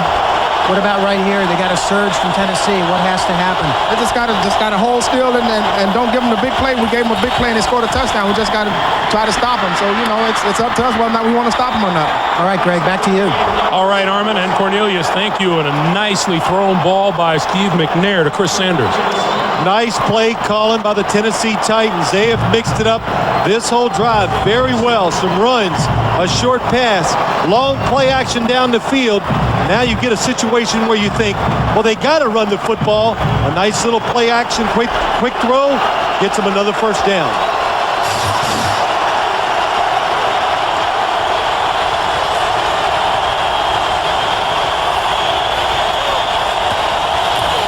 McNair on the roll, throws, that's complete far side, Yancey Thigpen, and Thigpen out of bounds, short of the 10-yard line.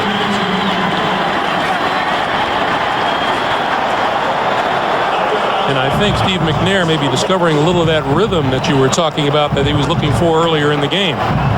Well, what it's doing, this is what you call nickel diamond of defense. Just taking your time, being smart, being safe, and gaining a few yards at a time. That's the end of the third quarter with the score. The Tennessee Titans 13 and the Indianapolis Colts 9. We'll come back to the RCA Dome in Indianapolis for the fourth quarter after this message and a word from your local station. You're watching the NFL on CBS. Today's aerial coverage provided by Southwest Airlines. Second down as we start the fourth quarter.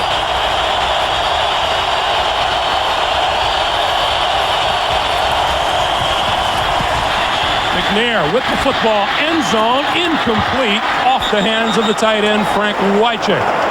And McNair pops up off the turf. Boy, do I like the play calling by the Titans. They are keeping the Colts off guard. Good play action fake. Look at that. Chad Bransky chasing the runner. Steve McNair under pressure, but he still should have made this throw. Watch Frank Wycheck. What a job by him. Stopping, finding the open hole. Steve McNair just too high with the throw. 3rd and 4.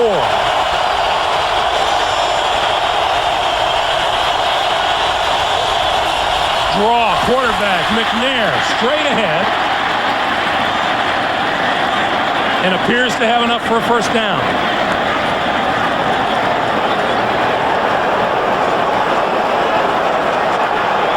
Boy, it must be nice to have a quarterback with the size and brute strength of a Steve McNair. Well, this is a little closer than I thought. It looked like he had it made for sure. Oh, he's got it, Phil. He does. Okay, way to jump out there, Greg.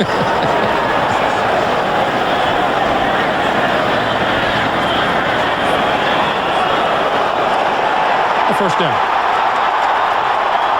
You always got to be alert. 3rd and short. Let's watch Benji Olsen. Oh, nice job. Just kicks Larry Chester out of the way. Kevin Long goes up the field, gets in the way of the linebacker just long enough to let Steve McNair have a little room. Again, a quarterback that doesn't look for the ground, not afraid of the contact, and that picks up a big first down for his team. 1st and goal from the 6.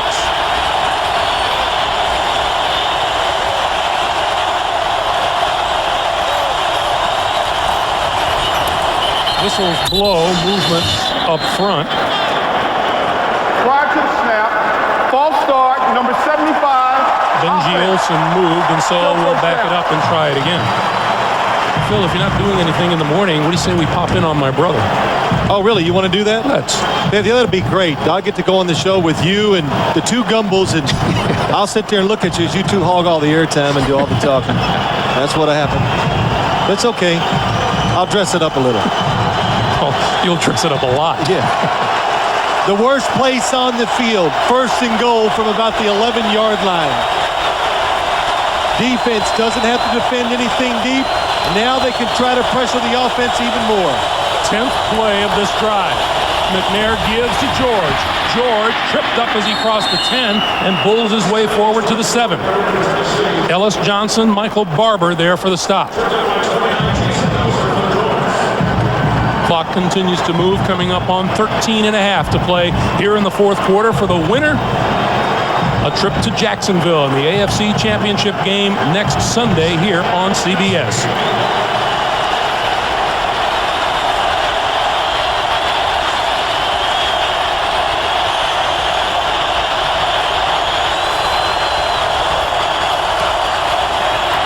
McNair to throw. Time over the middle, in the air and incomplete.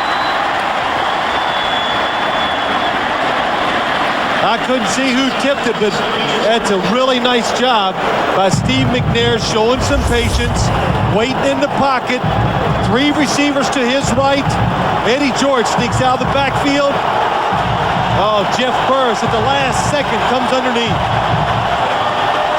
It might have been a game-saving tip by Jeff Burris on that play. Now the 12th play of a drive that began back on the Tennessee 20-yard line. 3rd and goal. Same formation. McNair looks, throws the other way, incomplete. Eddie George was over there, as was Chris Sanders. And onto the field comes Al Del Greco in the field goal unit. Well, that was it's easy to see up here, but that time Eddie George worked his way across the formation. Nobody covering him. So Del Greco with a considerably shorter field goal than the 2 previous ones he's made. This one from 25 yards. And it's good. 12:58 to play in the fourth quarter. Steve McNair and the Titans with a 16-9 lead. And on the other side of the field, Peyton Manning trying to do something about it. Premiere tonight at 8, 7 Central on CBS. Well, you 13-play drive. I'm sorry, Phil. I said, are you nervous yet? No. But it could get there. Terrence Wilkins from the 9. Wilkins to the 20. And out to the 22, the 23-yard line. Steve McNair wanted the touchdown the last time he was on the field, and he says, hey, I just missed it.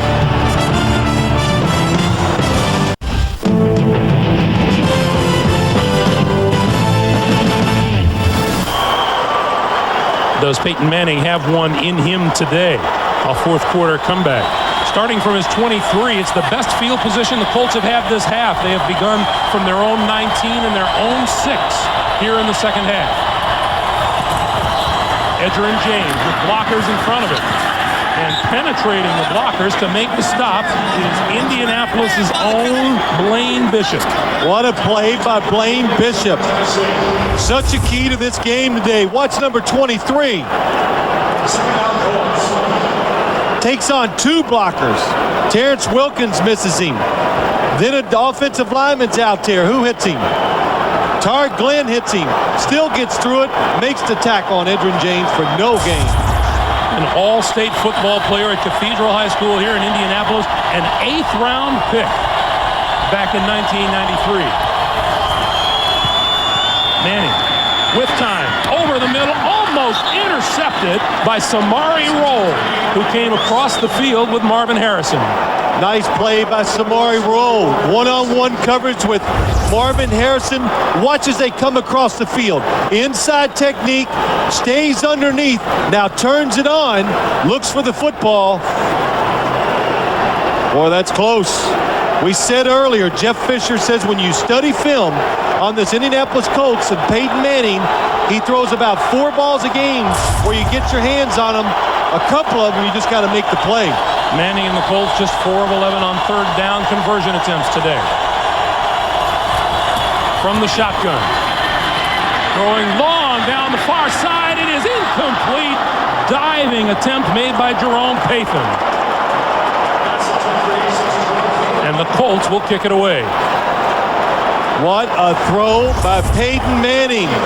Down the sideline, he waits. In the pocket, gets that extra second. Diving catch, tough catch to make. But still, it caught the Titans defense looking short. Almost went over the top. Hunter Smith's numbers today as he prepares to kick it away to Derek Mason. And again, the Titans should have good field position coming out of this. Nice kick by Smith from the 21. Huge block on the far side of the field. And Mason is thrown out of bounds at about the 32 to 33-yard line. Paul Shields handing out the heavy-duty shoulder pads. The NFL on CBS is sponsored by 10-10-220 for great long-distance rates anywhere in America and around the world. Fidelity Investments. We help you invest responsibly. And by Honda, a winning lineup of cars, sport utility vehicles, and minivans. On special teams, you want to know what it sounds like and maybe feels like? That's Perry Phoenix. Remember the song, By the Time I Get to Phoenix? What happens when Phoenix comes to you? You save money for travel. Tennessee with the ball on a 16-9 lead. From the 33-yard line, Eddie George shakes a tackler across the 35 to the 37-yard line. I could just hear about 5 people stomp their feet. And that's the Indianapolis defensive coaches next to us, because you go and you got a chance to have 2nd and 12 or 13. Instead, it's 2nd and 6. Let's go back to the top of the day, Phil. You said they don't want Eddie George to beat them. 140-plus yards for the day is not what the Colts defense had in mind.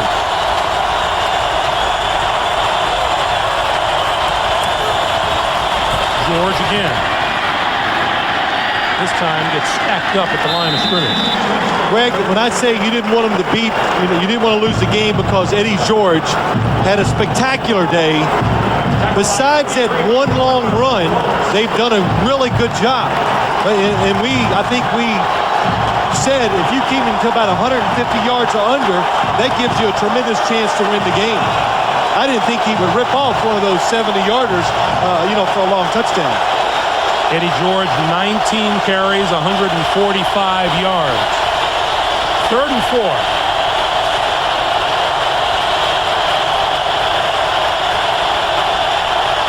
Play clock to 1. They got the snap off. McNair on the draw, and he won't get first down yardage. Out to the 42, and he's about a yard shot. Nice fake by Steve McNair and all the linemen and wide receivers trying to act like they were making an audible to throw the football when it was the quarterback draw right from the start. And the Indianapolis Colts, anytime they get in a situation, it's 3rd and 5 or less, you have to look for the quarterback draw now. Craig Hentrick averaging 53 yards a punt today. Terrence Wilkins capable of taking it all the way back. High floater, Wilkins at the 10, 20,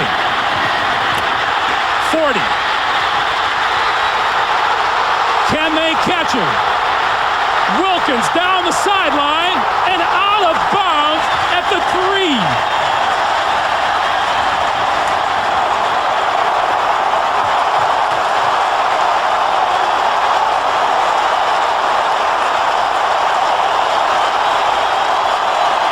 Well, the Titans, they were worried about the speed of Terrence Wilkins, and you can see why. Once he catches the football, look at this, going straight ahead.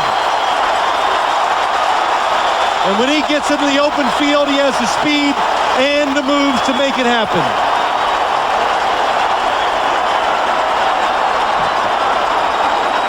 Go back and take a look at the replay. Oh, that is oh so close to the sideline. And now you got Well, here comes the challenge.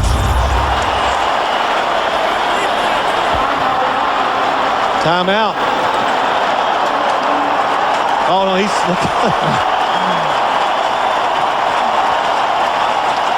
Jeff was saying my buzzer doesn't work.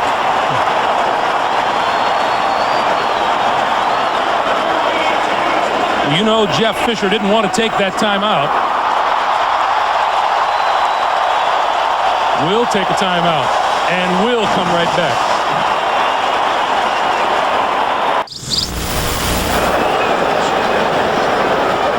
Well, this has been challenged by Jeff Fisher. Let's take a look and watch Terrence Wilkins' right foot. Very close. Couldn't tell from the first replay. Okay. The question is, will that be conclusive proof for Johnny Greer? You tell me, Greg. I think it's very close.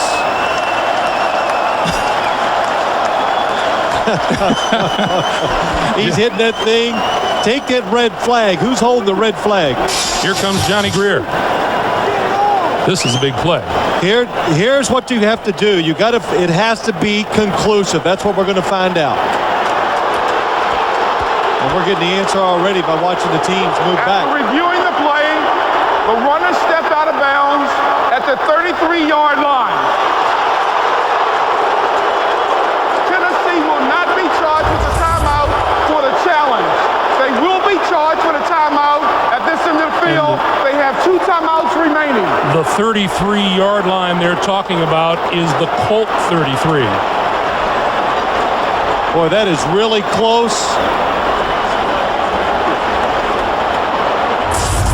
But it does look like he just steps on the edge. Johnny Greer thought that was enough to overturn the call. Imagine the conversation around the old water coolers in the morning if there was no such thing as a review. Look, Greg, that is a great point, and that's what it's in here for, is for big plays that happen in any football game, but especially big plays that happen in a playoff situation. Jeff Fisher has had his share of reviews. The one last week at the end of the game, Buffalo. Now, I bet Jeff Fisher is saying, you know, I'll bet you he doesn't want to have to be charged with a timeout. Well, I think he's right. I think he was trying to hit the button. It didn't work. So they somehow called the timeout to get him to stop play so he could challenge.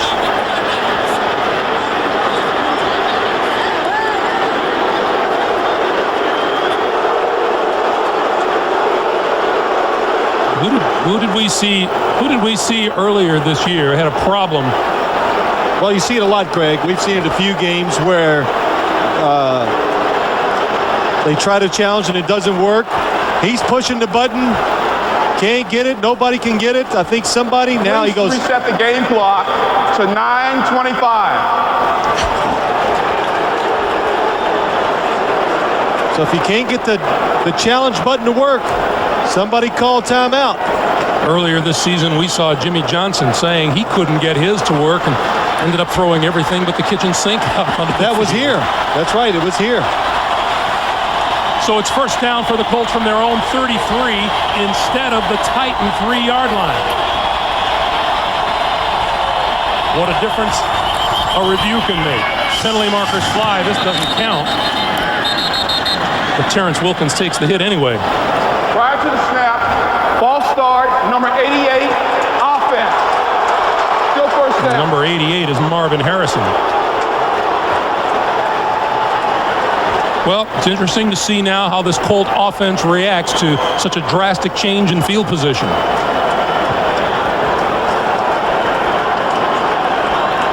Well, we just got informed the reason why Jeff Fisher did not get the timeout back that he called originally. If your buzzer doesn't work, you're supposed to take the red flag and throw it. And he even said, I wondered who was carrying that red flag. Change. For a couple. You know, you look at this game today and you think, Jeff Fisher just got the red flag. Well, you know, better late than never. Armin, go ahead. Well, Greg, I can tell you where that red flag was. It was in the trunk on the sidelines, buried about 3 feet deep. Fisher has it now in his pocket, a little bit too late. Back to you. Peyton Manning throwing complete. Penalty marker is down in the backfield as Terrence Wilkins dives ahead to the 43-yard line. And there is a shoe at the 36. And it belongs to Wilkins.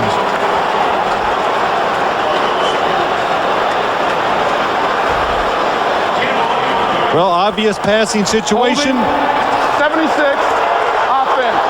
Still second down. The penalty is on Steve McKinney, the left guard.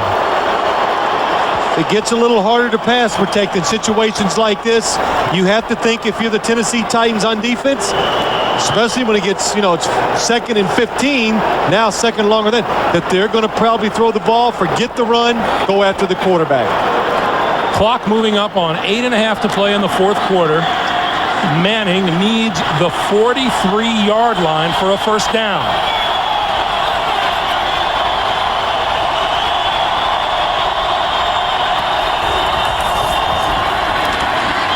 Over the middle. Falling incomplete after bouncing off the shoulder pad of Jerome Pathan.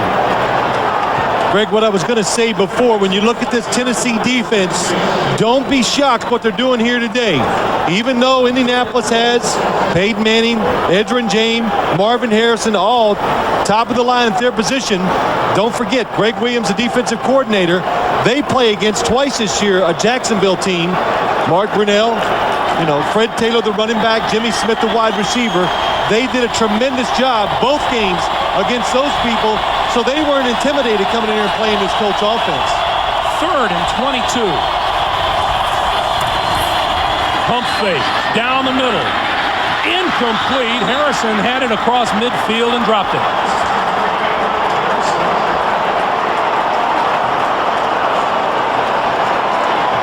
You wouldn't think 3rd and 22 you could get a chance to pick it up, but Marvin Harrison, just using his speed, outruns Marcus Robinson up the middle of the field and has a chance for the completion in a big game. Just can't come up with the catch.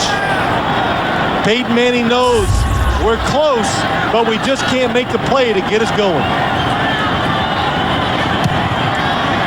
This is returnable by Derek Mason on the run at the 40. Nice play. Reverses field, picks up a block or two, 45, midfield, and tripped up and falls forward close to the 40-yard line. Paul Miranda, number 21, made the trip up for good field position for the Titans. The NFL on CBS is sponsored by IBM. Are you ready for e-business? And by Acura. Cars are our passion, engineering is our art.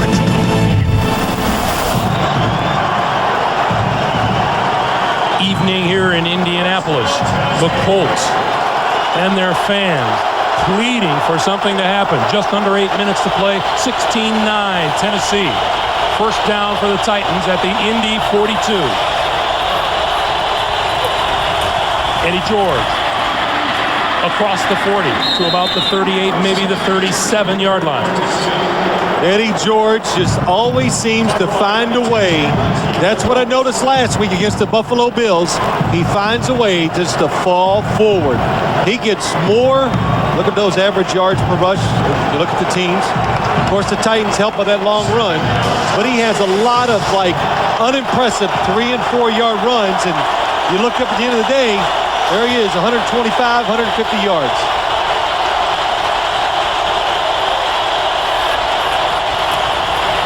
George again.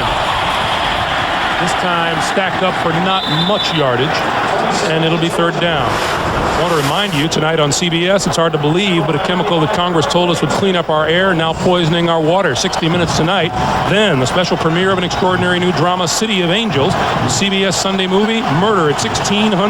For those of you expecting to see 60 Minutes, you're watching the NFL on CBS. And the game between Tennessee and Indianapolis, I'm Greg Gumbel, along with Phil Simms and Armin Katayan. Titans lead at 16-9. 60 Minutes will be seen in its entirety immediately following this game, except on the West Coast. 3rd and 3. You got to watch the draw again. Quick pass out to the 31-yard line. Frank Wycheck has enough for a first down. Well, the Tennessee Titans, it's not the most explosive offense in the National Football League, but they do a lot of nice things. Of course, they run the football. They use Steve McNair with some quarterback draws. They roll him out, but they have a lot of good screen plays and a lot of plays that, like you just saw, where they can pick up certain situations and make it easier on their offense. First down, Titans. George again to the 28-yard line. Titans have used the rush and the pass pretty evenly. You mentioned it a little while ago, Phil. This Tennessee team beat Jacksonville twice during the season. Should they go on and win this game and move on to Jacksonville on Sunday, you probably couldn't find a more confident team going into Jaguar country. Well, they came in here pretty confident, Greg, so you're right. You beat a team twice. I'd feel pretty good about myself, too.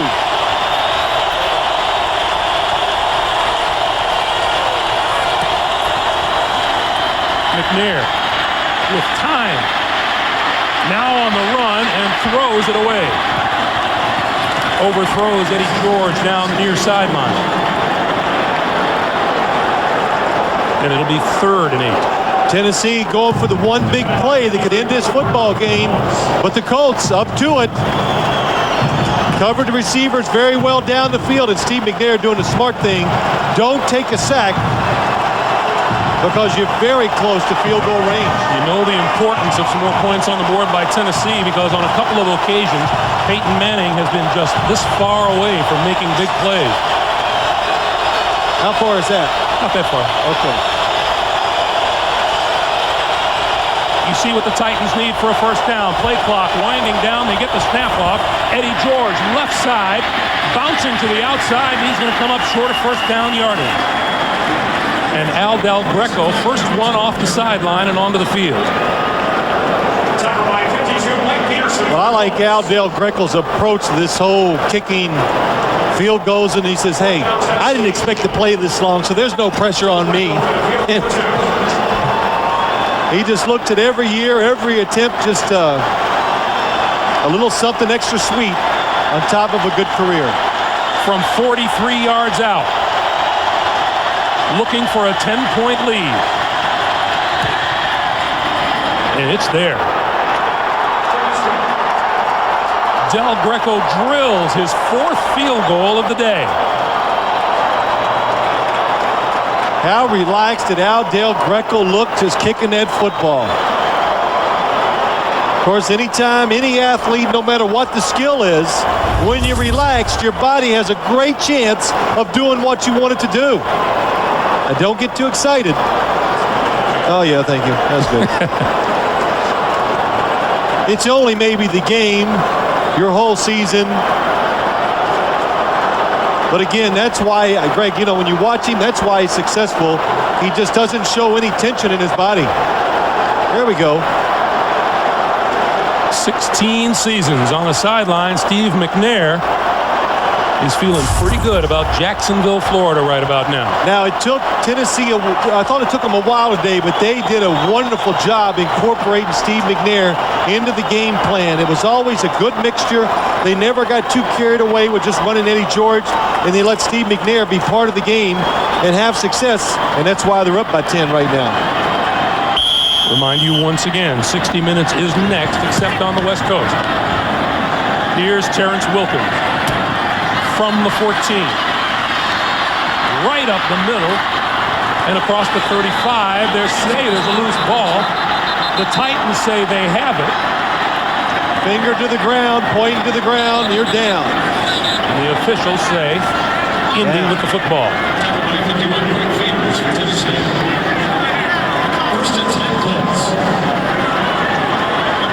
Down by contact. There's no fumble on the play. That's right. But we couldn't see anyway because there's about 10 people that joined this pile. Let's watch as Terrence Wilkins goes in there. Well, doesn't matter. Indianapolis recovered it anyway, so the call was on the field. From the 37-yard line, Manning needs to make something happen. Quick pass is complete to the 43, Jerome Pathis. Clock continues to move. 4 minutes to play in regulation.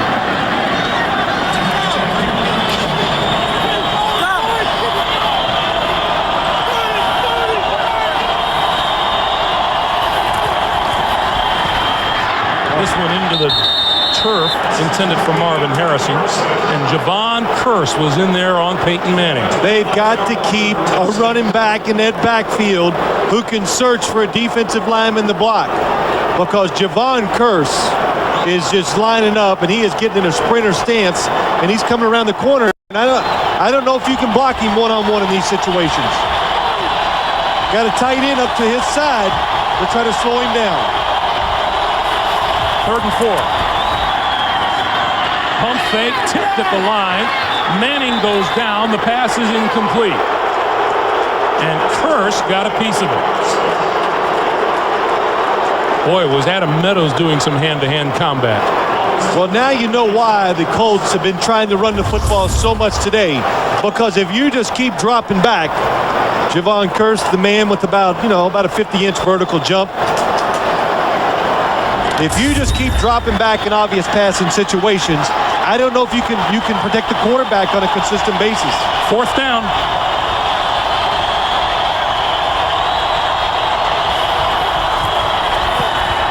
Manning pump fake. Has time, throws down the sideline, incomplete. Edgerrin James was there and appeared to go right through his hands. Greg, it did, but it was still good coverage. The defensive back, number 30, Donald Mitchell, is right on him. So Edgerrin James, I'm sure, cannot see the football the whole time. Then it comes over the head of the defender. Tough catch. And look at that. Nice technique. Donald Mitchell had his hand between Edgerrin James. Even if it lands in there, he's going to knock it out.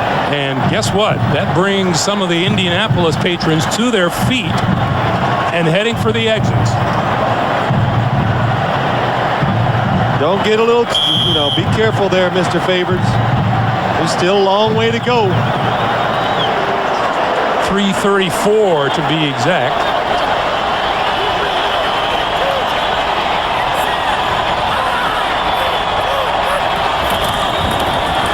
Eddie George across the 40 to the 38.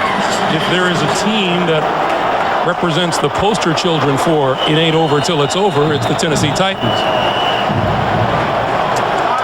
It is timeout on the field charged to the Colts. And Greg, as you look at this game, you can't say, Indianapolis, they didn't do this.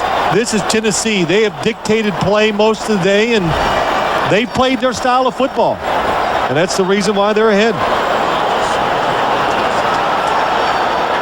Should the Tennessee Titans hold on, we'll see them in Jacksonville. And if Indianapolis should rally, whoever wins this game is on his way to Jacksonville, and so are we next Sunday, 12:30 Eastern Time here on CBS. And, of course, the Ma Barker gang will precede us at 12 noon. Well, you know what I hope? I hope Jerry Glanville's feeling better then. Maybe he'd get down in the sun, warm him up a little, take care of that cold.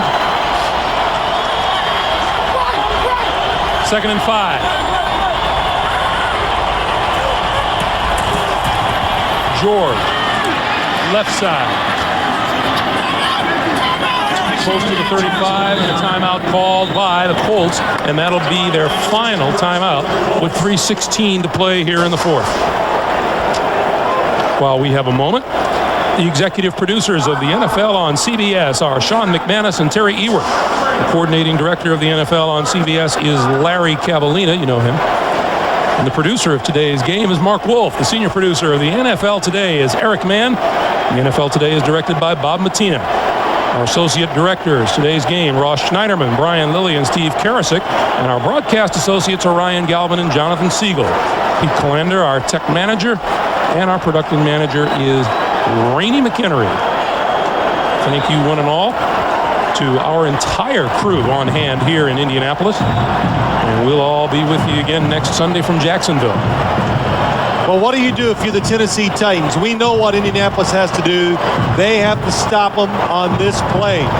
But as I look at Tennessee, what do you decide to do? Do you throw the football? Do you stop the clock? Or do you run it, let more time run off? Punt the football away? That's what I would do. 3rd and 3.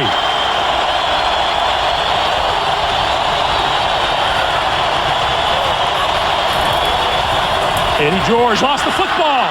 Picked up by the Colts.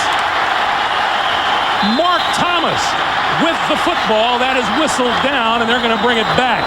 Hey, nice hustle. I couldn't see who fell on Mark Thomas, but we saw yesterday so many players quit before the whistle. That time, Tennessee didn't. First time today, Tennessee has turned the football over. Watch the handoff. It doesn't look like it's clean. Oh, it's in there. Eddie George stumbles. That makes him fumble the football. The Titans see it. Frank Wycheck, number 89. There's a fumble. And reaches out, touches Mark. Well, he just tackled Mark Thomas. So Manning and the Colts still alive from the 39. Over the middle, incomplete, in and out of the hands of Harrison. Listen, this all can be attributed to one thing. Pressure on the quarterback. Again, Peyton Manning moving those feet under pressure. Doesn't have time to look down the field. Makes it hard to be accurate when you're throwing with your feet, being hit by a defensive lineman or moving around your offensive lineman. 3:06 to play.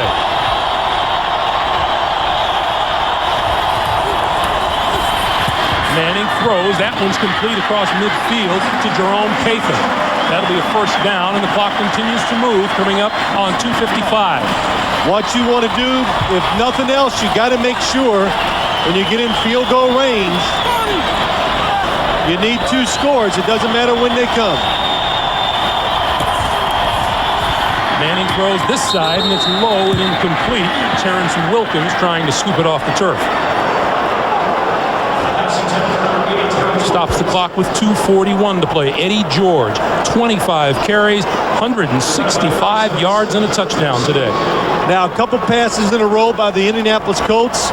So this is one thing that's impressive when you look at Tennessee's defense. They just bring in a whole new defensive line. It's fresh.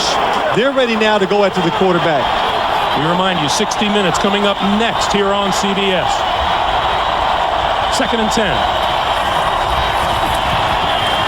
Manning throws this side. It is incomplete. Terrence Wilkins had it, was hit, and dropped it. Lane Bishop, what a game. What a game he has had today so far. Watch this. Perfect throw by Peyton Manning. Gets that right hand in there. Got a cast on it. That helps. Knocks the football out. Of the 31 tickets Mr. Bishop handed out, you don't think any of them have left today? He said the last time I came in this dome with the Houston Oilers, we got killed. So today, a different story for him and his football team. Manning throwing, complete, and that's another first down to the 35-yard line. Pathan. Under 2.5 to play. Remember, the Colts with no timeouts.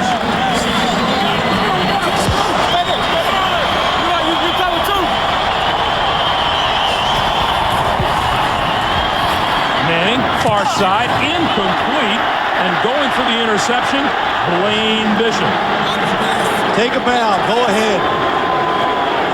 His helmet got knocked off. He didn't take it off. So that's not a penalty. Peyton Manning sees Blaine Bishop behind him.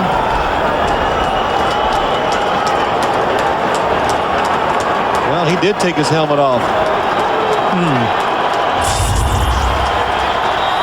2nd and 10.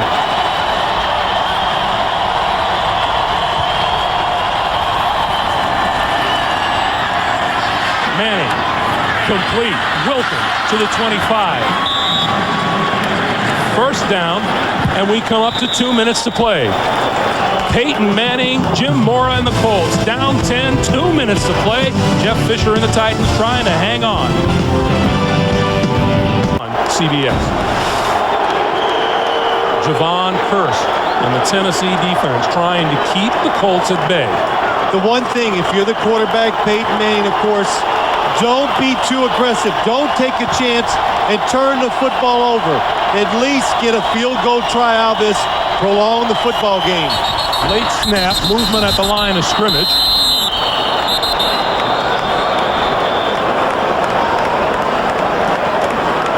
And who's it going to go against?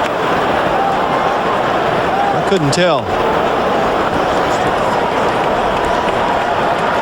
Here's Johnny Greer. Encroachment, defense, still first down. Joe Salavea, number 95, in the middle of the line.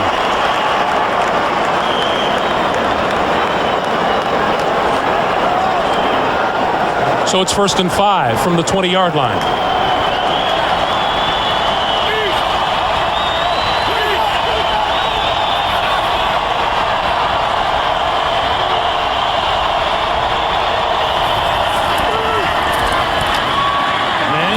Inside the 10, in and out of the hands of Ezra and James, incomplete. And that's another pass, Phil, I think should have been caught. There have been, I'd say, Greg, about 5 passes that have been like that today. This is a perfect throw by Peyton Manning. He sees James going down the field. He throws it to his back shoulder.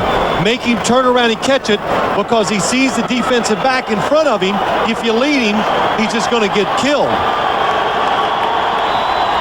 The Colts keeping 2 people in the backfield to make sure Peyton Manning gets some protection. And the whistle blows again. And number 99, Kenny Holmes, with the jump. Kenny Holmes, he's been a big difference maker so far today. Offside, defense, unabated to the quarterback. That's a first down. So with just 4 seconds off the clock, the Colts have gained 10 yards since the 2-minute warning. And a first down at the 15.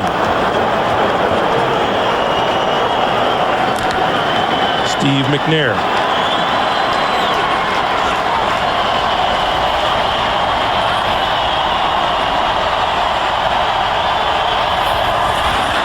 Curse on the run. Manning to the 5. Touchdown.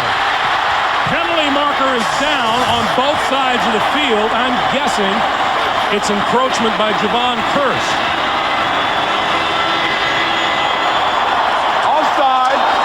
Number 90, defense is declined. Touchdown is good. 15-yard touchdown run by Peyton Manning with 1:51 to play. And it's not over. I couldn't tell if that was the quarterback draw or Peyton Manning just sees the hole and takes off. Javon Curse a little early. Manning has to come up inside because of Curse is in the backfield. Showing Steve McNair he's not the only quarterback in this game who can run with it. Vanderjagt's kick is good. And let's go back and watch the touchdown run by Peyton Manning. Well, he's forced up into the pocket almost immediately because of Javon Curse on the outside. He sees the pressure, steps up inside. Makes me think he did this on his own because I don't see any linemen releasing, going down the field trying to make blocks. You watch the offensive line. Looked like it was supposed to be a quick pass. Good job by Peyton Manning. Well, it comes down to this. The onside kick. Danny Kite will be the man kicking it for the Colts. The one thing we saw last week, Greg, we were doing Miami and Seattle. We saw Miami do it. The kicker takes the ball and just kicks it right down into the AstroTurf, and it goes so high in the air, it really just becomes a jump ball.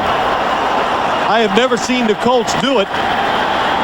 Most of the Tennessee defenders are up close and to the near side of the field, which is where Kite would bounce it. And look at all the Colts on the near side. Here we go. Bounced into the air, picked off, and it's Tennessee ball. Yancey Thigpen went up and grabbed it and held on. Didn't get the type of kick you need in that situation.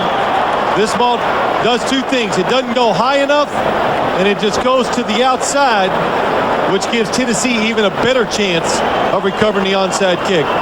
Look at it. Doesn't get high enough in the air for the Colts to get down there and make a play on it. The ideal thing for Jeff Fisher, he's got a receiver with the football coming down.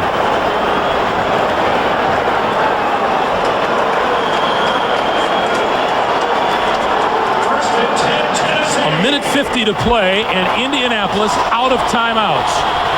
A couple of knees, and the Titans are on their way to Jacksonville. As we said, they knocked off the Jacksonville Jaguars twice this season. 20-19 at Jacksonville in week 3, 41-14 week 15 in Nashville.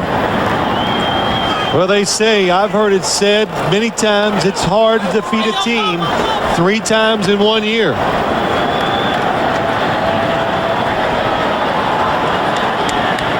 Both those losses at home to Jacksonville, or to Tennessee, the last 2 seasons. McNair taking another knee at the line of scrimmage. And Greg, you got to look at the Indianapolis Colts. It was a successful year. They didn't come into this game. They didn't panic. They weren't rusty. None of those things. They got beat by the better football team today. That's all it is. Tennessee played solid football on both sides. They deserve to win. Eddie George cheering and encouraging the Tennessee faithful who have made the trek here as the clock continues to move. McNair with another knee. And guess what? Jeff Fisher and the Tennessee Titans are on their way to the AFC Championship game.